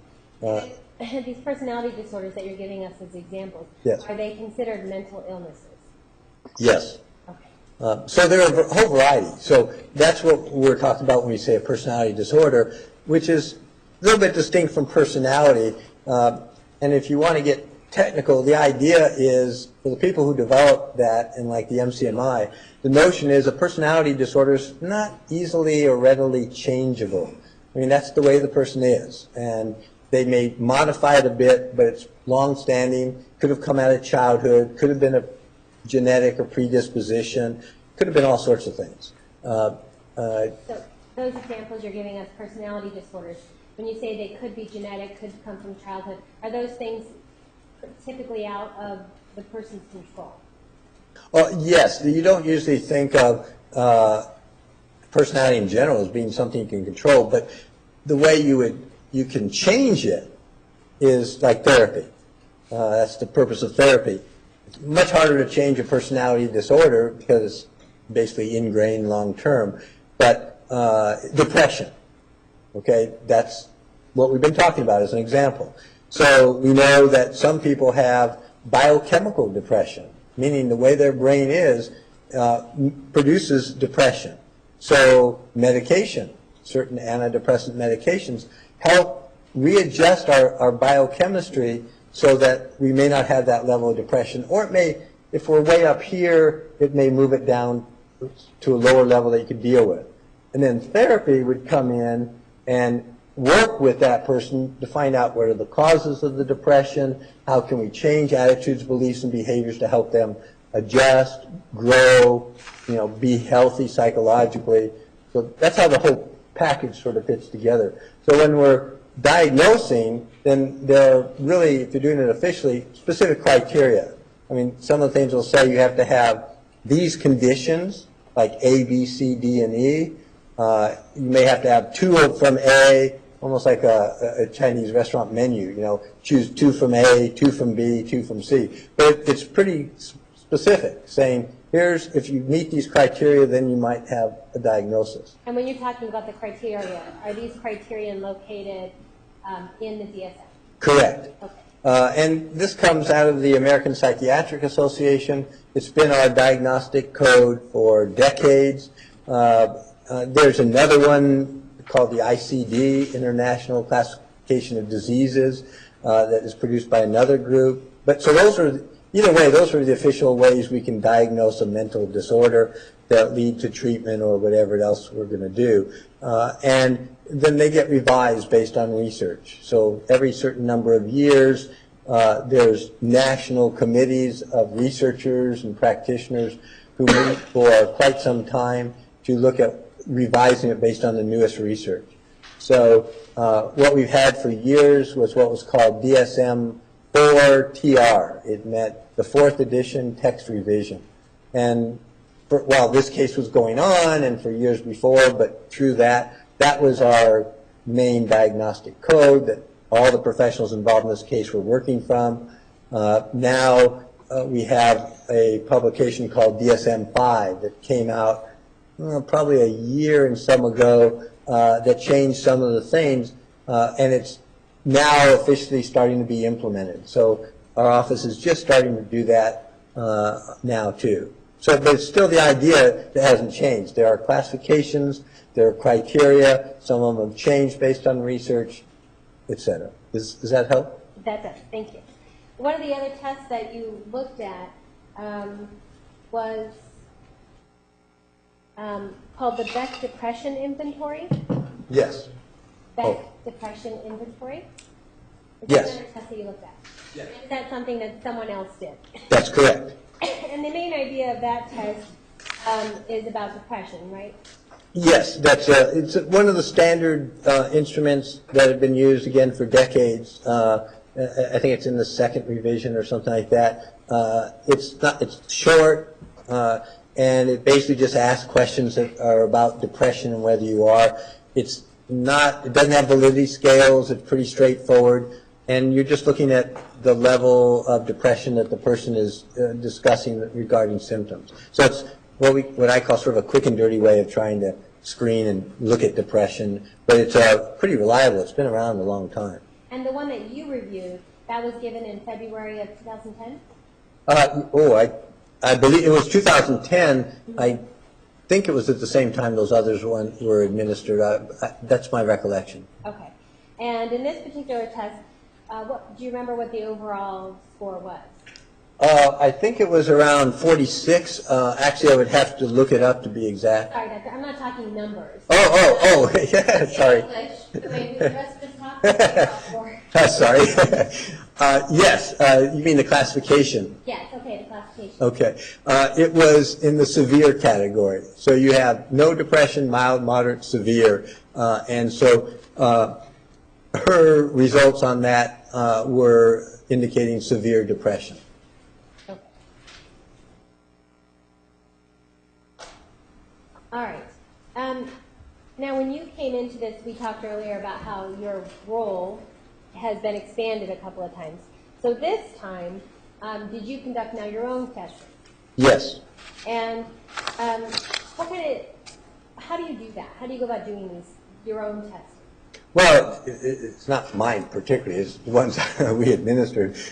So because there had been all these tests by other people over years, what we decided to do is tests that had not been given but they were relevant to the same issues.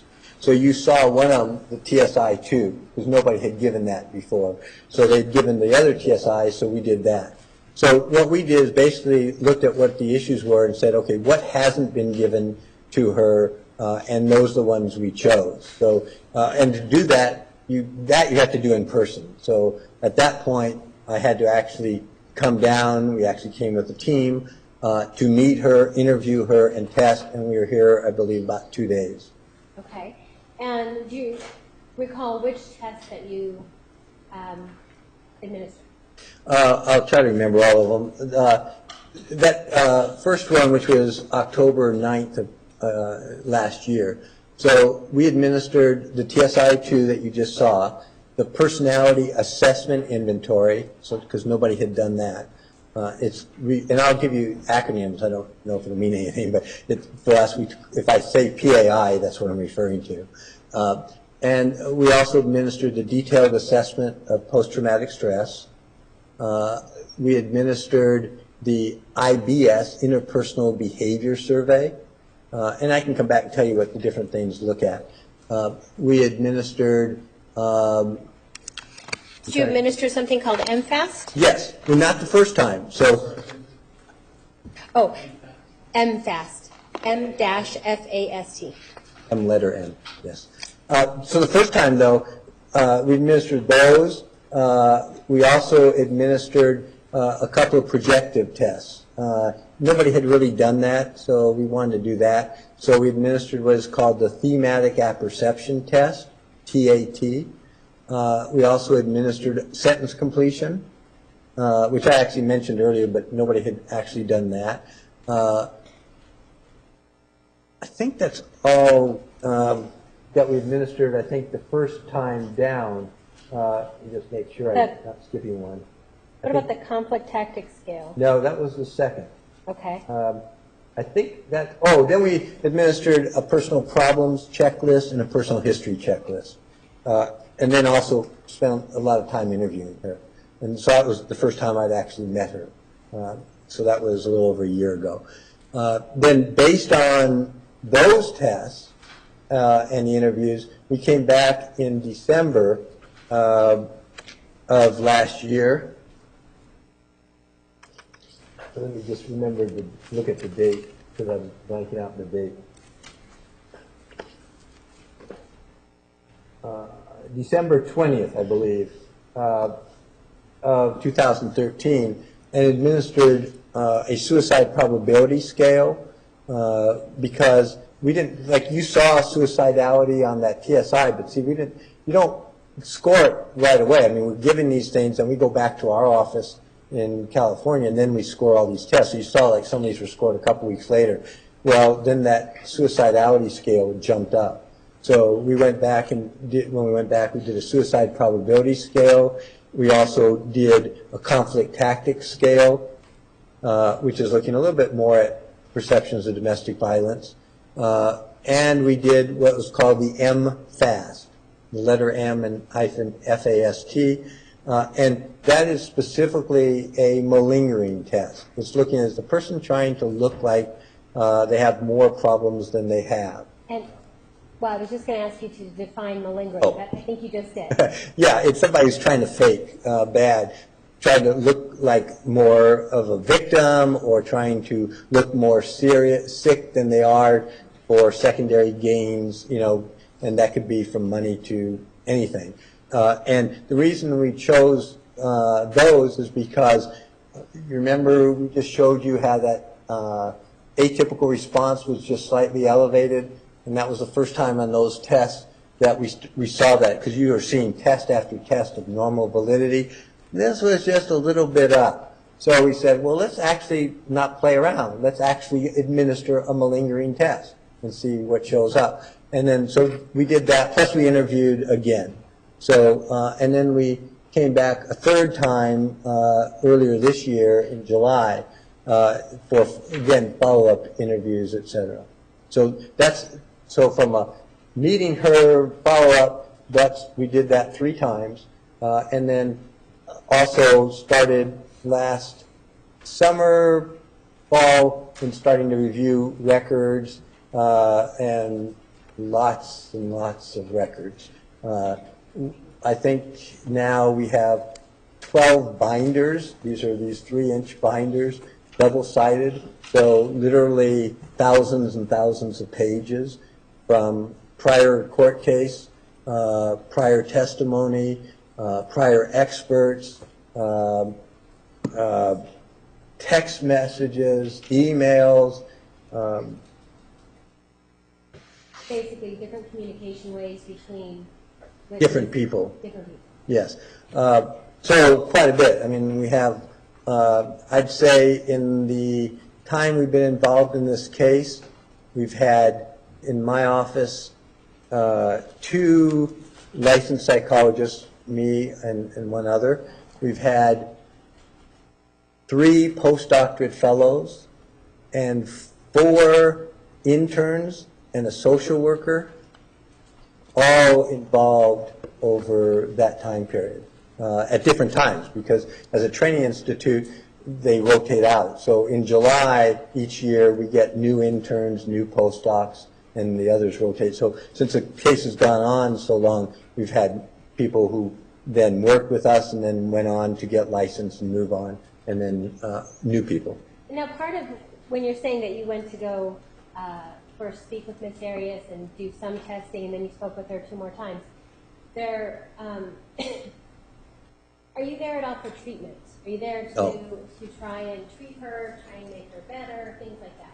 No, this is a forensic evaluation, meaning... How's that different than somebody acting clinically? When somebody comes into our office and for an evaluation to determine treatment, then you may do the same test, but what we're doing is designing a treatment plan. So we're trying to identify, and we may or may not come up with official diagnoses, but we would then take whatever the symptoms are and design a plan to help them deal with those symptoms. So if it's depression, then we would recommend treatment, perhaps medication, but we would start working on the symptoms. Same with trauma. And we do that with clients. But that's clinical. We're working on helping the person resolve the trauma, become personally healthy, psychologically, et cetera. In a forensic case, that is not our role at all. We're not the person's advocate. We're not there to help them. We're here as, in our view, a fact finder. We're trying to gather all the information we can to figure out what fits that picture. You know, what makes sense, and then it's up to others to deal with it. So it's a different role pretty well completely. So we're just getting lots of information. It really much is more like putting a jigsaw puzzle, very complex one, to figure out, can we understand the complexities of what was going on, given that we're in probabilities. You know, none of us know exactly. We weren't there at the time. We don't know what's going on inside somebody's head. You know, we're not mind readers. You're trying to put all this stuff together to get the best possible picture, and then it's up to others, you, judge, to make decisions. Ours is to educate, is to give information. All right, so I want to talk to you about some of the tests that you've done. So let's talk about the PAI. May I approach, Judge? Yes, you may. So you went to the mark is 765. Have you seen this before? Yes? And what is that? That's the personality assessment inventory that we administered, and this is the computer printout of the 2-page profile. And this was administered October 9th, 2013? Yes. That one we actually put the correct date on the scoring.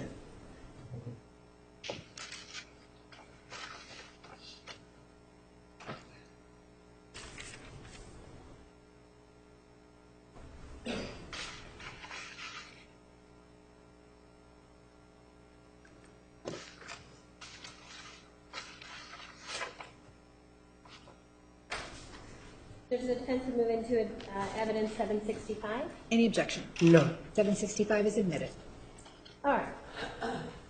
So you said this was another personality type test that hadn't been given before. Correct. Okay, so can we look at some of the scales then? Yeah. And I was going. Can you just go down to the bottom of the page for a second? I'm just going to show this test is much more recent. You can see the last. Well, you may not be able to see the last one, but it's 2008. This is a more current personality inventory, so it definitely hasn't been around like the MMPI, and it looks at things a little bit differently. So that's why we like to do both, because then you're looking for consistency and patterns. So it's still a personality inventory, it's widely accepted, but it's newer and looking at things a little bit differently. So I just wanted to point that out. But this is the computer version of the printout. This one, again, is not quite as long as the other one. I mentioned the MMPI was 567 questions. This one is like 344 or something. So it's quicker also. And is the PAI an objective test? Yes. Okay. You mentioned it was computer scored. Yes. Okay. So we're looking at, tell us what we're looking at. Okay, so you can go up just a, or a fraction higher, this up. Zoomed in or up? No, just up so you can see the bottom. No, the other way. Down. Sorry. I hate mirror images. Okay, so as everybody's getting really familiar with, first you have validity scales. That's these four here. Now, there's a slight difference in this test, too. This average is 50. It is T-scores. You can see down here, if you can, it says under raw scores, it says T. Those are standardized. But this one's a little bit more conservative. It's really saying that to get clinical, 65 is something to pay attention to, but they really are focusing more at 70. So that's why you see sort of a line going across there. So then these are the main scales again. So you're really looking first in the validity. So this is inconsistent responses, positive bias, meaning trying, look positive or negative. So you can, whoops, let me move that out of the way. So Any issues with the validity scale? no, so this is not a person trying to look bad or look good. It's saying, it appears based on statistics in this person is answering honestly. Okay. Right. And can we look at, so let's look at the elevation. Okay, and also I need to point out, this is not going back to a time period like the MMPI. We're not asking a person, we're saying in general, you need to answer. So it could be things that have been there for a long time, or it could be something that's happening now. It's in general, we want you to respond, and we want you to give your first answer. We don't want you spending a lot of time contemplating. All right. So what is it that we see up here? This is anxiety. That's significantly elevated. In fact, of the main scales, that's the only one, but depression's right behind, anxiety-related disorders is right behind. So, all these are above 65. They're all in the range. And again, keep in mind, now this is 5 years after incarceration.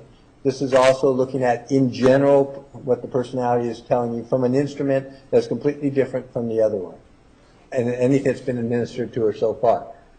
And so then we look at that, and we look at just to see remember before we were saying, is substance abuse an issue?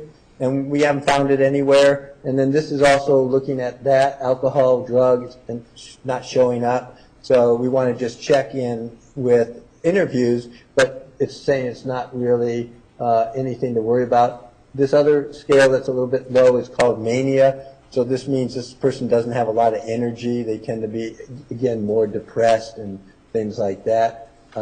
And so then you move over to these scales over here. And if you can now just unzoom just a bit so we can see what the scale there. Oh, well, that's a bit. Now the highest scale is this one here. And that scale is suicidal ideation. That means, in general, this person has thought about committing suicide. Not necessarily, we don't know about acting on it, but definitely has had those thoughts, definitely feels helpless and worthless at times. So it's generally a major issue. And now you can see we've had 2 tests that we've administered that say, you know, you need to explore this a little bit more.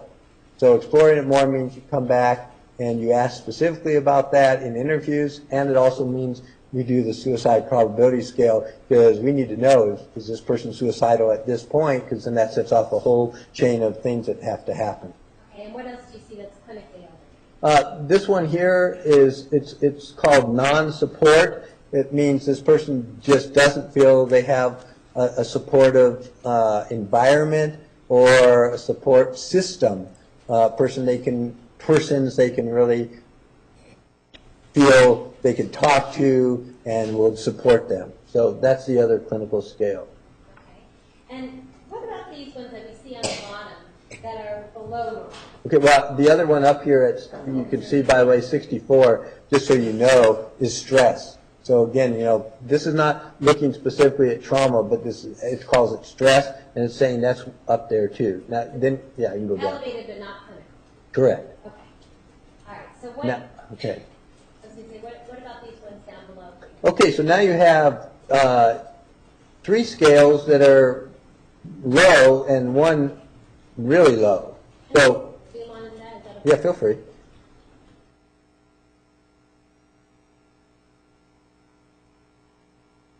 Okay. So this one is dominance. Okay, you've heard that several times today. This is a whole new scale, and it's showing way below average in dominance. This one is aggressiveness. And again, you're showing below average. This one is rejecting treatment. Well, it means the person so it means it's like a double negative. So that means they would be open to treatment. They're not rejecting treatment. So, I mean, that's not an issue that we're dealing with, but it's just, that's what this shows, is that this is not a person who thinks nothing is wrong. It's a person who is definitely identifying that there are some issues. Okay. And as far as the first page of this, did we cover the important parts? Yes. All right. Is there anything then on the subscales? Well, now it's trying to break it down just like we've been doing all day. So you, again, now it's breaking each of these. So, like, you can see anxiety and anxiety-related I'm sorry, say again? Let's do half Oh. and half, so Okay. So it's breaking down into subscales to see if we can get any more information. So this is anxiety. So this one is physiological, meaning that the person is reporting that it's actually affecting her. That means could have headaches, could have gastrointestinal stuff, getting sick, feeling sick, is somehow affecting her body. And this is also meaning that the anxiety is affecting her thought processes, difficulty concentrating, things like that. So it's actually affecting her cognitive abilities. So those are elevated. This is the, now looking at anxiety, what's causing that anxiety-related disorders to go up. Well, you can see over here, traumatic stress. We're back to, this is saying that scale is elevated because of essentially PTSD. It doesn't say what it is, but it's there. And as you work your way down, depression, this is what she's thinking about. It's affecting her cognitively, intellectually, thinking. And then you go down, I think that may be the thought disorder down here is because getting flashbacks and things like that still, and I think that might be it.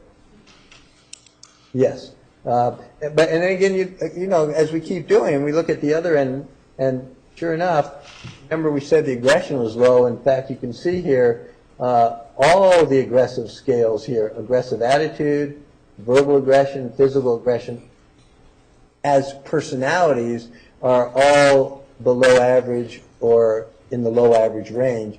Again, that doesn't mean the person never commits an aggressive act. It means as a personality trait or something, they're not really aggressive. And so that was the other thing that really showed up. And then if you really want to just work your way back up, you can look at anything else that's really low on the scale, like this one here. This is grandiosity, meaning the person thinks a lot of themselves. Well, this is just the opposite. They don't think much of themselves. And I think that's maybe all, yeah. So overall now, when you looked at now we've got the PAI added to all the different testing. Is this PAI, the results of this testing, is it consistent with the other things that you've seen in the test? Yes. And you told us before you were talking about depression, anxiety, possible PTSD. Is this PAI consistent with these hypotheses? Yes. And after you do the PAI, let's see, is there the IBS? Yes. And what is the IBS? It's called Interpersonal Behavior Survey. Not used that often, but I like it. We've been using it for a long, long time. It's an older test, which is not necessarily the best idea. I've been talking to them for the last 5 years about updating the norms because I think it's a really good test. So we use it, especially in looking at it. It actually gives you different scales looking at aggressiveness, assertiveness, and relationship issues. So those are obviously relevant to this case and a lot of the cases we work on. So it's an objective test. It has validity scales, and I like the way it's laid out. We used it in research, and it's one of the ones we use pretty regularly as part of a battery. Again, I wouldn't base anything on any one test. So we're looking at the big picture again. Just me, approach. You may. It's been marked as exhibit number 767. You recognize that? Yes. Is that, what is that? That's the profile for the IBS. Okay. And was this administered on October 9th of 2015? Yes, it was. And it was administered by you and your team, is that correct? Yes.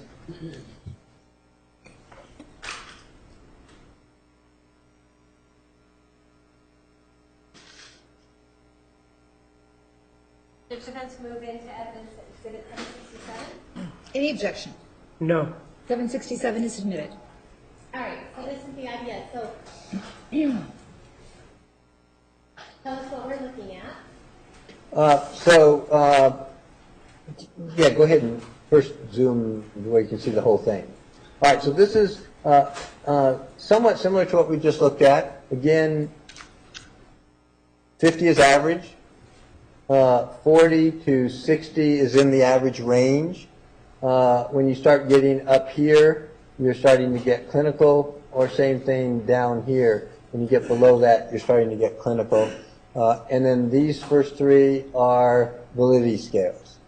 So, and then this breaks aggressiveness, assertiveness, and relationship issues into subscales.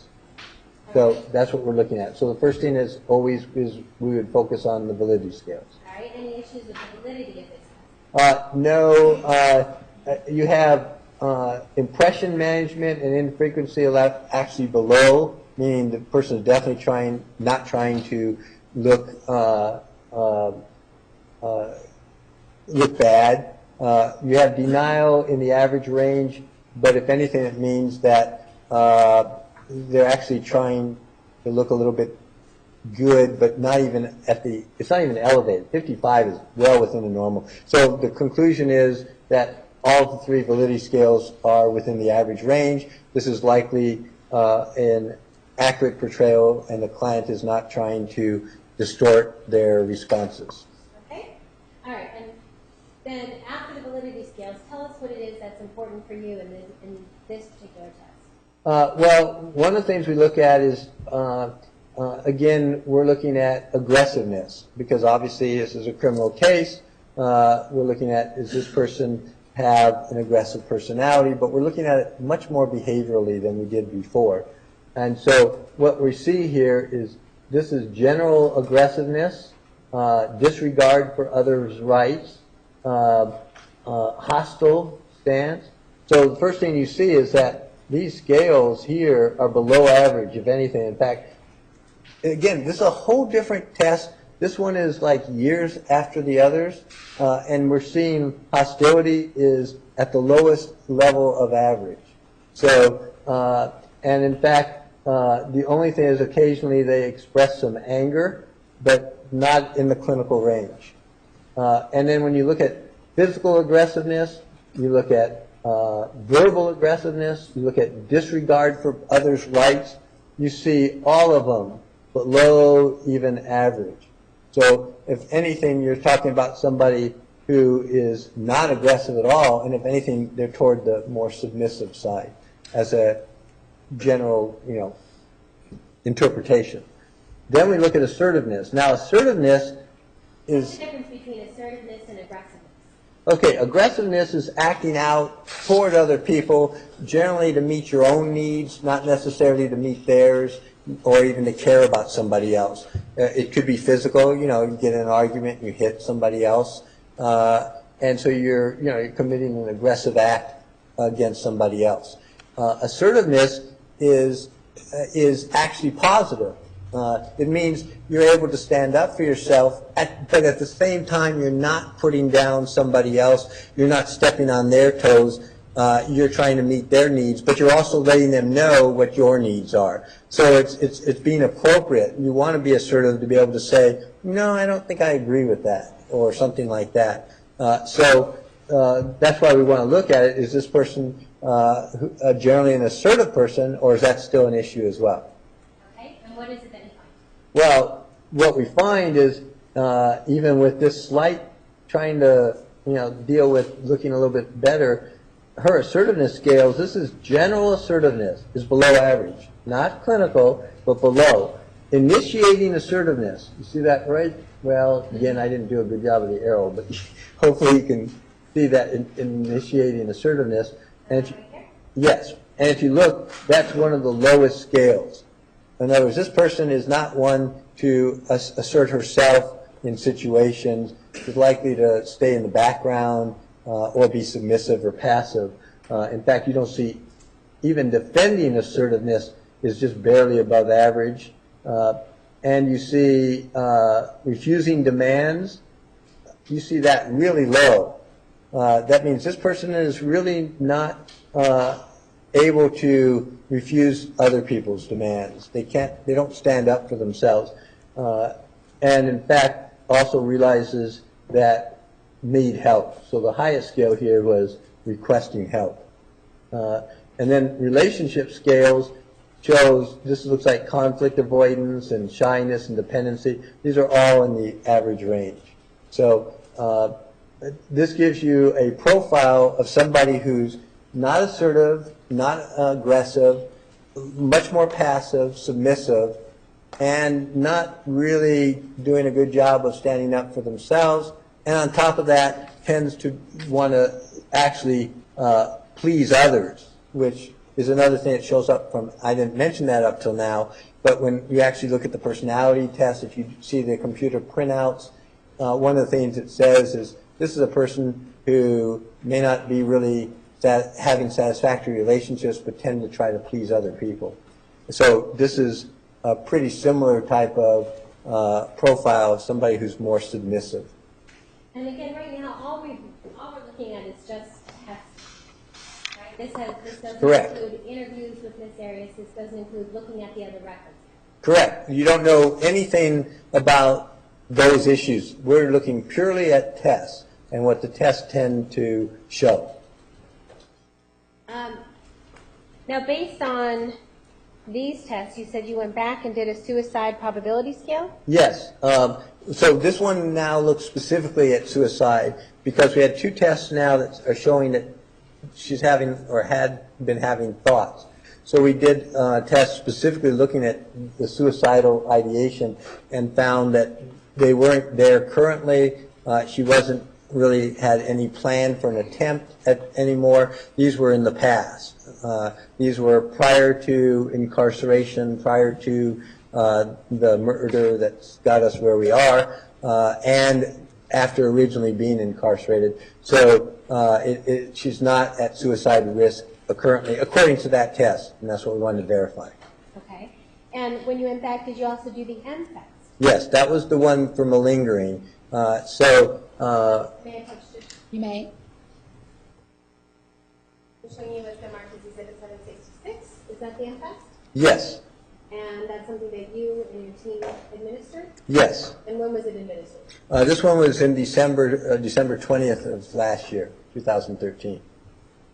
And you were telling us that it's a malingering test? Yes, this test is actually looking at specifically whether somebody is trying to fake or malinger on different symptoms, or make it look like they are a victim, or that they're more seriously disturbed than maybe they are, for whatever reason. It doesn't tell you what their motivation is, but it would tell you that this person is really faking. They're really trying to come across as either a victim or seriously disturbed or suffering more than they would. So it's designed specifically to look at that. But they don't, they're not told that. They don't say we're about to give you a test on malingering, but it's just another test we give, and it actually combines questions that you ask the person and actually observations of them at the same time to look for contradictions and along those lines. So there's a cutoff score. Oh, I'm sorry. I went too fast. The defense moves into evidence 766. Any objection? No. 766 is admitted. All right, so let's take a look at this. And you said when you're giving it to the person, you don't tell them, hey, by the way, I'm going to test whether or not you're faking it? Correct. Okay. And you have all these validity scores that we've gone over all day. Yes. So is this something that's just in addition to those validity scores? Yeah, so we're looking at this particular one is to try to figure out if the person specifically is malingering. That's the summary you see there. So you look at the total score. That's the way you use it. This whole thing is the summary, you mean? Yes, and so if you go down to the bottom, you see the total score. Here, that's the key issue there. And so what you look at is a cutoff, and the cutoff is above 5s. In other words, when you get 6, it means that you have a likelihood or a probability that the person is trying to fake bad, they're trying to malinger, trying to look sicker than they are, or whatever the term you want to use.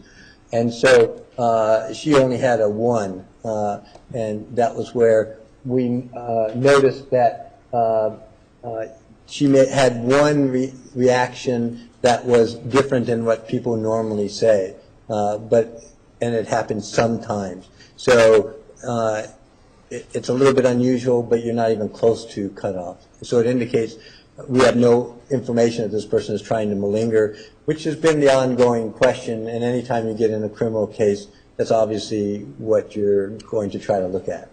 Okay. So is this score consistent with the validity scores that the tests that were given were valid? Yes. So, I mean, we had, if you remember everything from today, with all the different tests by all the different professionals, we had the original MMPI, which is showing a lot of symptoms, which means one of the things to rule out is exaggeration. And we had a little bit of an elevation on that last TSI. But on all the other tests, all the other scales were coming out in the normal range. So then with the malingering test itself specifically, we're showing normal. So then the question, now we go back and answer the question that we had at the beginning of the day, which is, okay, we gave you 3 hypotheses as why some of these scores could be elevated. Are you talking about the MMPI? Yeah, and in general. Okay. So they're exaggerating. They're really suffering from some pretty severe symptomology. Wait, Doctor, I'm showing you back to Exhibit 631. Is that, I don't know which is. This the MMPI. Right. So when you look, remember we had these elevations in symptoms and frequencies and all these. So what we're looking at there is trying to explain. So if you do a computer printout of these, it'll give you like the potential hypotheses.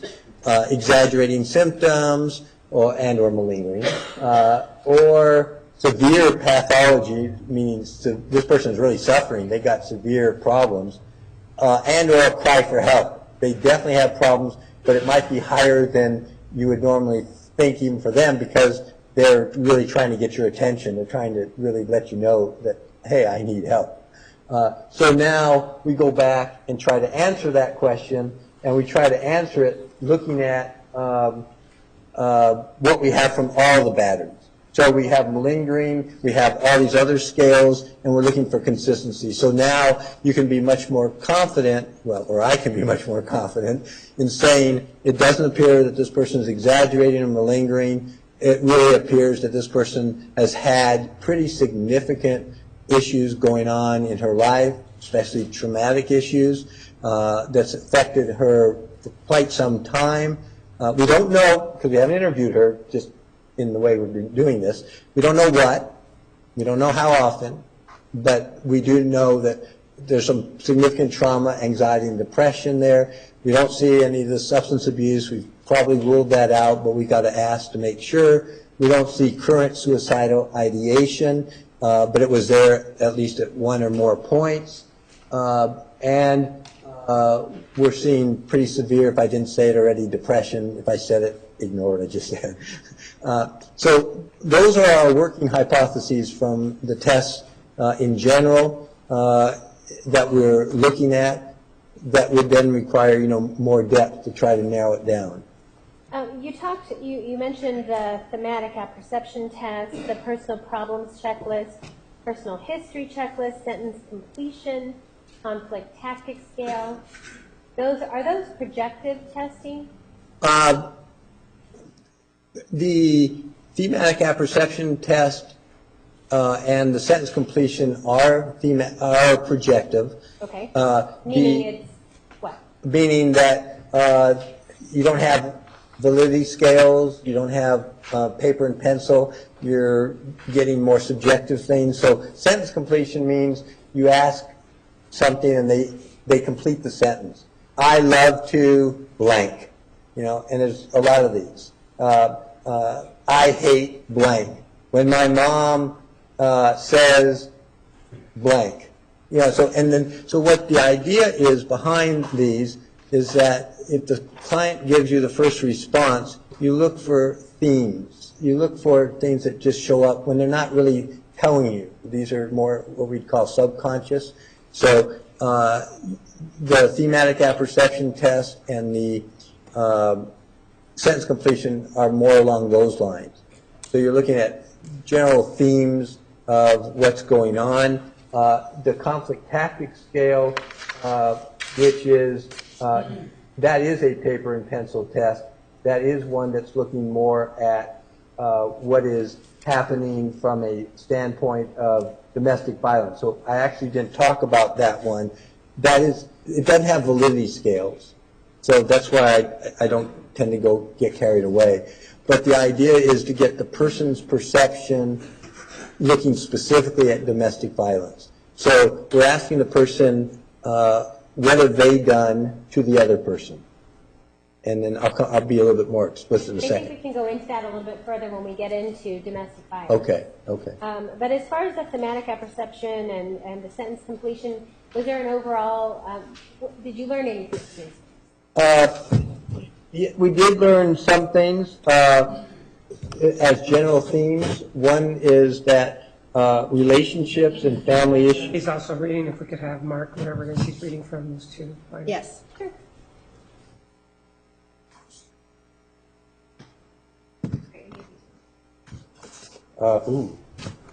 That one is, this one, no, he already has this, so I don't mind this. This is the only part, oops, this one here. Yeah, this would be fine. And this one, I actually wasn't reading from, but I just pulled it out, but it's the sentence completion. I don't think we actually gave it to anybody because it's the raw question. I gave it to the experts. You may approach.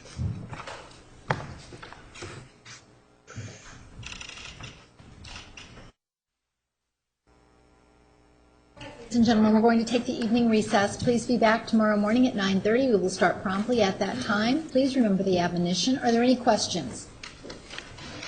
Thank you. Have a nice evening.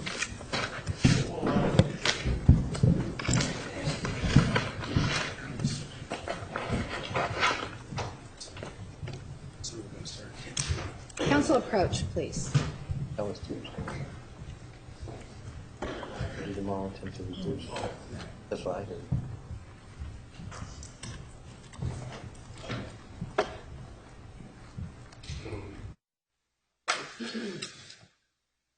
tomorrow morning you're going to be speaking with Dr. Geffner. Dr. Gebner.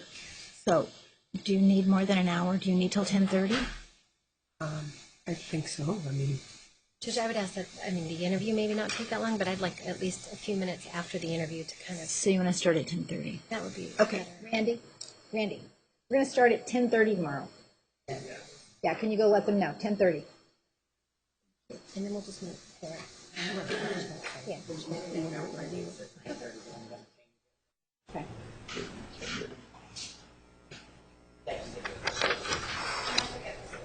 Yes, you may step down. Oh, okay. I wasn't quite sure. Thank you. I definitely didn't want to be rude. Thank you. You're welcome. And thanks for all the water. I'll need it again. I'm sure. Well, actually, I think I'm going to keep Big Cup and stuff.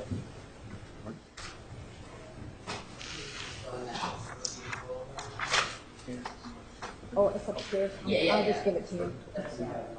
Well, that's right, it can stay with all of them. Okay. Just gonna make a copy for you, so let me get it.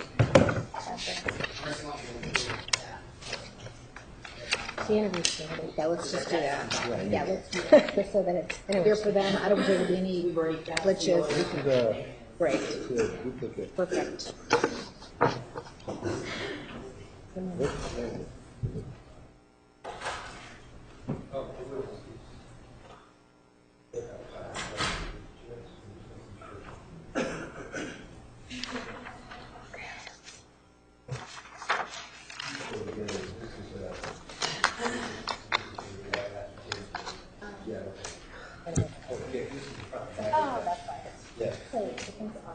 Yeah, then you can. So that's always how I open, I mean, that's just the standard that they've given us. I can change it. It's okay.